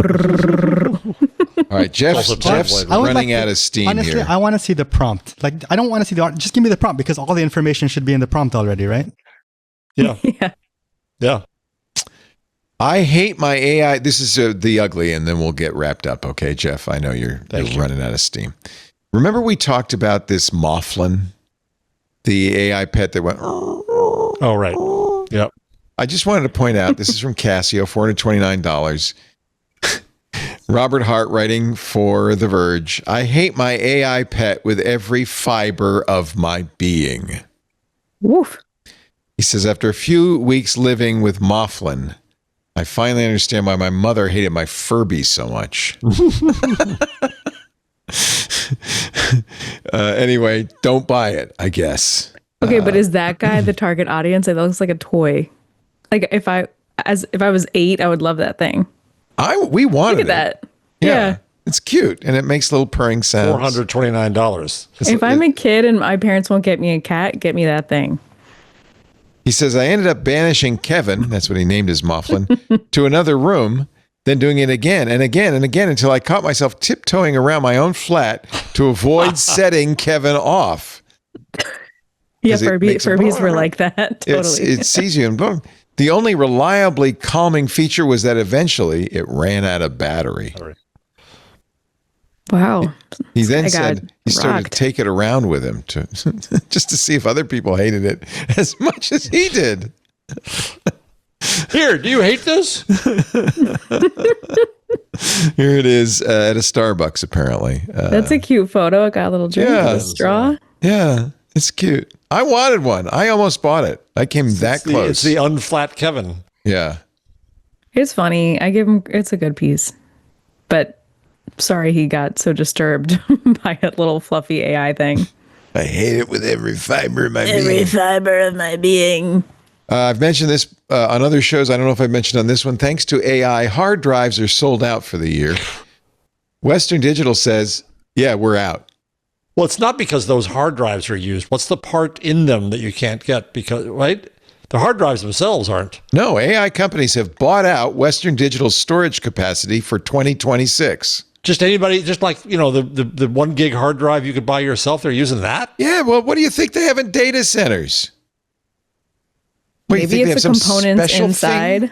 I would think that they would have things that are built at scale for data centers. No, just regular old hard drives. Just regular computers in data centers, guys. So it's like they're regular computers.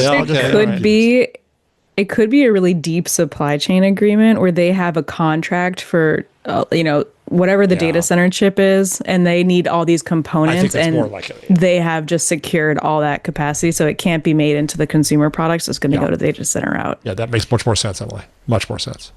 No, they need the hard drive. Most of the storage space, they make hard drives, and they are sold out of hard drives. I feel like it's more like the projection of their hard drive inventory is just being sucked up by data centers. It's not like everyone bought I want you to do many some reporting. Parts and capacity. That's the whole deal right now. When he's Meta bought all these NVIDIA chips. They didn't buy the chips. They secured the capacity on a contract. Western Digital says the consumer market for their drives is only 5% of our revenue. 95% of our sales are to AI companies. Underscores my point. They're trying to keep their customers happy. Right. Well, yeah. I mean, a lot of they'll money. sell them to whoever buys them. But they're not selling the same hard drive you're going to buy in Best Buy. Yes, they are. No. I They're making different hard drives. All the same they don't have any capacity to make those. Jeff, it's all the same It's like stuff. a different wrapper. Jeff thinks there's some magic genie in the No, data it's centers. just It's all made The of the reason same I make stuff. that point is because everyday people are losing out to AI companies, and I'm just explaining how they're not already made and shipped. They're not from Best already Buy. made. They're No. what they're choosing to make in their supply chain. Yes. It's not the same I agree as with like Emily. everybody ran into Best Buy and now all the racks are empty, like pandemic, there's no bread, there's no toilet paper. It's not that kind of sellout. It's like a future contract. You couldn't buy a Jeep Wrangler because Jeep was too busy making army Jeeps. No, it There you means go. that Best Buy can't buy anymore for the rest of the year. Whatever Best Buy has That's now true. is all they're going to have. Yes, The rest of the year. because they're not making them for the consumer market. They're making Yeah, them there's no differently. continuous supply. It's the same stuff, Jeff. Supply They do. chain. They put a sticker on Emily it. here. They put a sticker on it that says data centers. I mean, it's the same thing. I have NAS drives. I buy special Western Digital red drives for my network attached storage. Maybe they last a little bit longer or whatever. It's the same thing you do in a data center. It's called OEM. It just doesn't have a box. Yeah. It just doesn't have a box. Yeah, it doesn't have a box.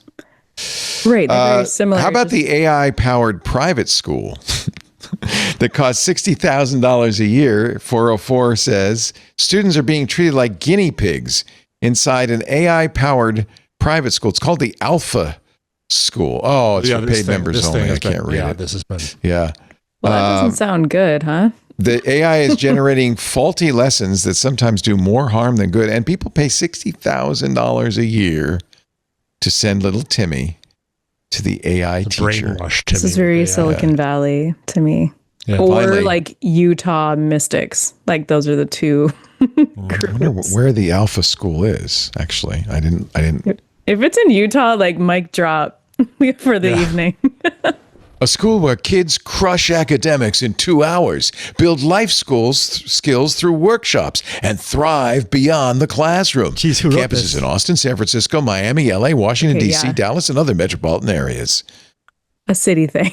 It's for a sure. city thing. You just wouldn't Dr. understand. Phil. This is the whole pitch, though. Learn twice as much in 2 hours.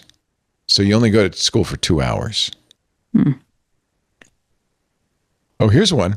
This is from Lulu, who's level 2. One of the reasons I love Alpha is because we have our own currency that motivates us to do more work. This feels so not research backed to me. Like, I just feel like you have to spend a certain amount of time with material to absorb it, like just point blank, full stop. Like, you can't automate everything. No. Oh, there's one in Puerto Rico. That's for all the Bitcoin bros. Well, our villa could be there. That could be good. Oh, yeah. Miami's becoming that. Yeah. That is the bad, the good, and the ugly. Let us pause for station identification and then your picks of the week. And Jeff can relieve his L2. On my mountain of pillows. Yes, by a mountain of pillows. In fact, Jeff, if you want to retire. No. Okay. We're almost there. This episode of Intelligent Machines is brought to you by, I love these guys, the Spaceship. This is where we got Paris's new site, Secretly British, from spaceship.com, and by Space Mail, the professional email service from Spaceship. She has an email address now at secretlybritish. A business email, absolutely must. It's the easiest, the best way to look professional in every message you send. If you're still sending messages that say, leo@gmail.com, that's not businesslike. It needs to have your company name in it. Give your emails the best chance of reaching the inbox, not the spam folder. That's why over 2,000 users switch to Space Mail every month. Switching's easy. Space Mail's super fast unbox process links your domain and email in seconds. So once you set up Secretly British, for instance, or yourcompany.com, you literally just press a button and now you're getting email at your corporate address. And once you're set up, Space Mail keeps everything running smoothly. Built-in spam detection and a 99% uptime guarantee. What I love about Space Mail is new features are shaped by the users. You make the roadmap. As a result, they're built around your needs. Spacemail has built-in calendar, an AI email assistant.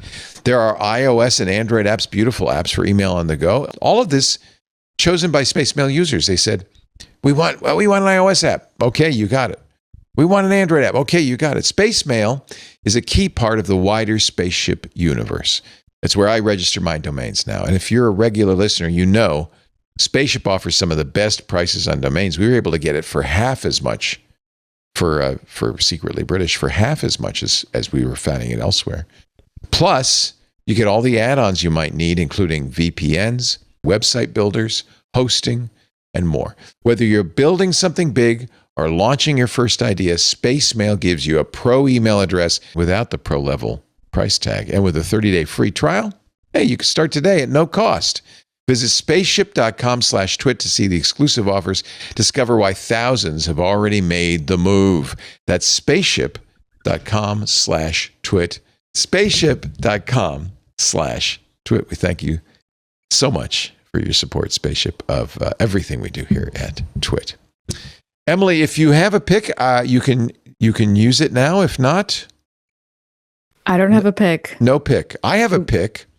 So when I use Claude, Claude will, when it's done thinking or wants me to give it some input, pop up a little bubble on my screen, but sometimes I miss the bubble. So I've installed this. It's called Peon Ping. Stop babysitting your terminal. Your Peon pings you the instant Claude code finishes or needs permissions, and actually it would work for anything.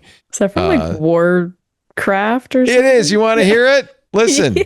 Ready to work. Yes. Oh my gosh. It's so great. So whenever I'm ready to work, I'm like, it goes, work. Something you're doing? That was such a joke in my family. Like me and my siblings would just repeat all these phrases. This is from Warcraft, right? Yes. Yeah. I love it. Work. Wow. The good news is, be happy to. Oh my God. You're gonna kill me. This is me and my friends circa 1992. Yes. This is me and my siblings. Like someone would be like, "Go unload the dishwasher," and they'd be like, "Be happy to." Work. And when you click the orc's head, the peon's head, it would say what different things. Something you're doing? Can you send this to me, please? It's so good. It's Peon Ping, but that's not all. They have many others as well. They have all these different packs from Helldivers, from TF2.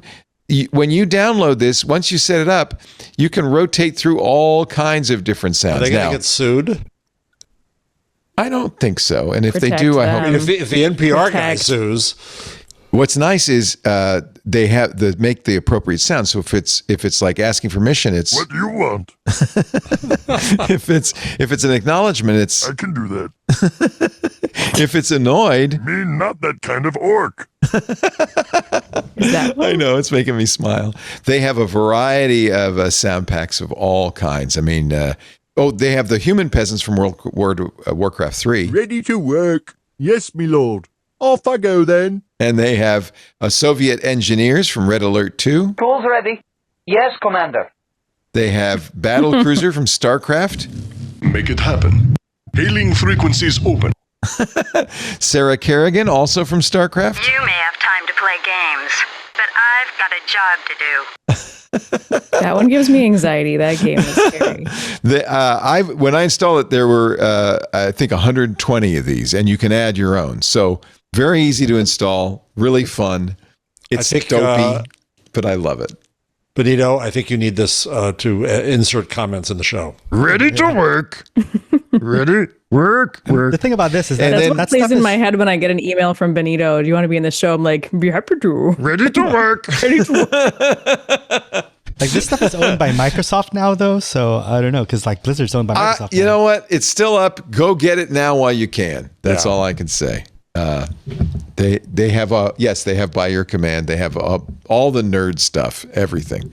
And then this also for Paris, awesome LLM reasoning failures. This is a curated list of things that LLMs screw up on, and it's just a lot of them. So quotes, if you're looking, add quotes to that. If you're looking, for bad quotes, ammunition, hallucinations, all sorts of issues. Somebody's compiling this all. This is a common kind of trope on GitHub. Awesome X, right? Awesome C libraries, awesome Python libraries, awesome whatever. And so this is awesome LLL reasoning failures. I have a quick pick. Can I just really quickly? One. No, it's just something I'm nerding out about right now, but not related to tech, kind of the opposite. No, it doesn't have to be tech. It could be terracotta tiles. Yeah, I'm nerding out about that always. But basically, I've realized there are different kinds of paper you can get. Like if anyone's into stationery, and these old paper mills in Japan and Europe. Japanese papers. Yeah, like Japanese paper, European paper. There's a French company I got some stuff from, and they have different textures, different thicknesses. They are just been making the paper this way for hundreds of years. Or maybe, in Germany. Yeah, like maybe 100 years. No, maybe Japanese, it's hundreds. I don't know. It's paper thousands, mills. I think. Yeah. Yeah, it's like a lost art, and you can still buy all this stuff online. And I'm having a lot of fun with it and taking some notes on paper, which apparently Sam Altman still does. If that makes it cool, I don't know. Do you do a bullet journal, or what kind of journaling do you do? I mostly do like kind of personal. Personal and professional journaling, both. Nice. Kind of. No, I think it's really good to do. Yeah. Yeah, but it's fun to mix it up with like these new paper types. So I think that's a fun rabbit hole if anyone's looking for one. For a long time, I had a Hobonichi, which is a Japanese daytimer, and they use beautiful, beautiful paper. I just love the feel of it. Just the tactile experience is so nice. Actually, there's a 14-year-old who just won a prize of $25,000 in the Thermo Fisher Junior Scientific Innovators Challenge because he created an origami fold of a classic Japanese Miura Ori pattern that can hold 10,000 times its own weight. This kid loves paper. It's so cute. You gotta read the article about all the folding he did. It's awesome. Get him on the show. He's piling all this weight on his little folds. We need him. He won $25,000 because you know what? It holds 10,000 times its own weight. Good job, Miles. Woo. Jeff, anything you've already given us some of your picks. Page 28 in the Gutenberg parenthesis. Credit for inventing paper has been given to a Chinese man named Kai Lun in AD 105. By distant coincidence, in the same period the Codex appeared and the space disappeared in writing. However, the legend is ruined by discoveries of paper fragments in China that date their creation to 2 or 3 centuries before him. Wow. Nonetheless, the Chinese get credit for discovering how to chop and hammer fabric, hemp, fish nets, and tree bark into cellulose soup, diluting it with clean water and then dipping a mold into mixture to come up with paper, its fibers overlapping and interlocking to create a smooth surface. They use paper for clothing, wrapping, lanterns, fans, prayer ceremonies, kites, cups, and yes, the toilet. You wrote that? I wrote that. Awesome. Perfect. So we have some paper lovers on the show today. So my pick is our old Android friend, Hugo Barra, has kind of vibe coded a new company. Yeah, I saw your link on this and I checked it out. I thought this is kind of interesting. SuperDo is one of his favorite agents he built with Dreamer. And it's a vibe-coded to-do list. Yeah, it's very, very Gina Trapani. It's a to-do list that then becomes an agent and does things that you want it to do. It doesn't merely stop at listing it and bugging you. Yeah, it goes out and gets you the tools you need to get it done, for instance. And if it sees an email saying you did it, it will check it off. Very cool. And so, now this is all about what this is a plug for his new company, Dreamer. Yeah. The tool which is a kind of vibe coding platform. Right. So he wrote SuperDo in Dreamer. Yep. When I first read his post, I thought, why does he keep mentioning Dreamer? Now I understand. That's why we built Dreamer. It's your home for personal intelligence. Yeah, I want to try it. Cool. It's interesting. Yeah. Well, this is the kind of thing that I've been arguing that the things that you do, Leo, with Claude and agents still requires a technical sophistication. I think the next level of this is when people can do it on a retail level. Yeah. Without ever going into terminal, without having to install anything on a server. They make something that does what they want. They can share it. And I think that's where we're going to see this explode. That's where everything kind of goes. I think you're right. Like website design. Now it's just drag and drop. Yeah, exactly. Yeah. You start with Nano Banana, you get an image, then you say, make that image into a website. Yeah. I have this compulsive thing in my head when someone says Nano Banana, in my head, I go nanner banana.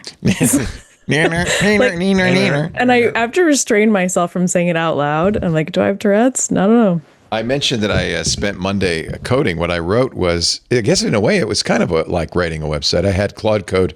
I bought many moons ago, I bought this e-ink display. It's a color e-ink display with a Raspberry Pi on it. But it required coding to put anything on it. And I never got around to doing it. So I had Claude Code build me a dashboard. It's e-ink, so I just plugged it so it's not live. But because it's e-ink, it stays there with the most recent episodes posted, how many subscribers we have, how many club members we have, all that stuff. Isn't that cool? That's amazing. And it updates that. I have it set now only to update it once a day because it doesn't change that often, but I could have it do it more often. So speaking of hardware and AI, line 125, Raspberry, I know I'm extending myself when I asked to go off. Raspberry Pi stock soars 40% on the belief that Raspberry Pis will be used as hardware for AI agents. That makes sense. Wait, is that also from your book? No. Okay, I'm like, so are you willing to stay on if we just read excerpts of your book? I could read you excerpts from magazine. So you said page 145 or something. Oh, the line. Hold on. And actually, Darren is saying, don't start with Nano Banana because Google has another tool that's designed specifically for that called Stitch, which is where you would go to design with AI. So I am not aware of that. Thank you. So it's stitch.withgoogle.com. And design at the speed of AI, transform ideas into UI designs for mobile and web applications. I will use this because my next project is to write a client, a podcast client for Twit, just for our shows. Shouldn't be too hard. Maybe I'll try it with Stitch. Impressive. Thank you so much, Emily Forlini. It's so great to see you again. This was Emily awesome. writes at Doing the PC whole Magazine. thing. She's a senior reporter. Every quote verifiably human. I can promise you. Are you on Blue Sky mostly? Twitter? Where do you hang your hat? I have been doing a TikTok push recently. Oh, nice. I'm kind of experimenting out loud. The videos are very hit or miss, but if you'd like to follow me there and see how my experiment goes, that would be fun. You can also find me on Blue Sky. I don't know. I'm everywhere. I'm easy to find. Just search my name. I like this. So what's your that's your handle on the Tick? Yeah, I think it's Emily Forlini, and then there's an underscore. There might have been one who beat me, but just search my name. Yeah, just hate that. Right. Let me search for Emily Forlini. That's me. Yeah. So I've been trying to post twice a week and pushing myself to figure out something I want to say twice a week, which is hard. It doesn't always work, but I'm having probably the most fun on that platform, and it's fun when people comment and stuff. So I would like to connect there. It is. It's Emily Forlini with an underscore at the end. Oh no, look at me. See, it's so silly. No, it's cute. There you are with Mike. I love it. This is great. It's a work in progress. I'm trying to push myself and figure out, the tone of TikTok, the framing of the video, blah, blah, blah. So if you want to be part of that journey, you can find me there. I love it. I need to start making TikToks just for the same reason, just to understand it. It's so cool. Yeah. I have one. I made one. And I'm just trying to not be embarrassed. It's just it's hard. No one cares what I'm saying on TikTok. It's it reminds me of when I first did a blog. It's like, this is so self-centered. Why would anybody? I know. I'm like, I look like such an idiot, but I don't. Whatever, I guess. Right. What I love is how TikTok has made some phenomenal stars. Anna Lapwood, who plays the organ, was at Cambridge. She now has a worldwide audience with albums and concerts. It's amazing. Leve, pronounced Leve, but spelled Laufey, the Icelandic American singer on the Olympics on the short programs. I heard her song the other day. There's that guy who does the sandwiches, Salt. Salt Jim underscore Hank, I think. Yeah, your son. Yeah, look at that mustache. It seems like it's getting darker. It's become a trademark. Yeah. So it is a trademark. Let me tell you. See, this page looks good. I should just have more food on mine. Yeah. Well, he figured. That's what happened. Is he spent a lot of time figuring out, what got the algorithm Yeah. By the way, the latest is the behind the scenes of his Super Bowl commercial. Cool. So yeah, the problem is I'm busy and kind of phoning it in sometimes. So like the lighting, the sound. You can't. It's a full-time gig, and that's the problem. This is something I journaled about, for example, like, New Year's resolution, setting goals. Yeah. It's like, I'm going to try to TikTok twice a week for 3 months and see what happens. So the other thing that he did, which is smart, is he also is on Instagram. And I think nowadays both is probably good. Right. Yeah. Thank you, Emily. So great to see you. You too. Jeff Jarvis, Professor of Journalistic Innovation, Emeritus. Now at Montclair State University, up the road from Emily. And wait, you teach at Montclair State? I'm a fellow at we got to Center connect. for Cooperative Media. Yes, we should. Absolutely. I live in Glen Ridge. Right there. So I'm working on a new program we can't talk about yet, but it's very exciting. And doing lots of things up there. It's the Jersey Boys on Twit, or the Jersey Boy and Girl. Jersey Strong. My colleague Carrie Brown, I think, lives in Maplewood, a former professor with me at CUNY, and lots of journalists. Nice. So many. I know you don't need to connect with me. There's a million people. So much of the New York media industry lives in this area. It's as I call it, the Upper West Side of New Jersey. Yeah, totally. I know people who work at CNN. Our editor-in-chief lives around here. I mean, there's like so many people. Jeff's also the author, as you saw, of the Gutenberg Parenthesis, which talks about paper, and Magazine, which talks about paper, and his new one, Hot Type, which talks about printing on paper. So there is a common thread, I guess. Thank you, Jeff. Thank you. Feel better. Paris will be back, I hope, next week if the steroids hold out. And Emily, we'll see you next on Tech News Weekly, a couple of weeks, I think. Yeah, maybe next week, maybe the week after. We'll see. We don't know. It's going to be fun. Thank you, everybody, for joining us. We do Intelligent Machines every Wednesday, right about 2 p.m. Pacific, 5 p.m. Eastern, 2200 UCC. You can watch us live if you're in the club Discord, but also on YouTube, Twitch, X.com, Facebook, LinkedIn, and Kick. We also, of course, are on YouTube. You can watch us there. You can download episodes from our website, twit.tv/IM. Best thing to do, though, subscribe in your favorite podcast player. You'll get it automatically as soon as we are done. Thank you, everybody, for being here. We'll see you next week on Intelligent Machines. Bye-bye. Hello, everybody. Leo Laporte here. You know what a great gift would be, whether for the holidays or at just any time, a birthday? A membership in Club Twit. If you have a Twit listener in your family, somebody who enjoys our programming, and you want to give them a nice gift and support what we do, visit twit.tv/clubtwit. They'll really appreciate it, and so will we. Thank you. twit.tv/clubtwit.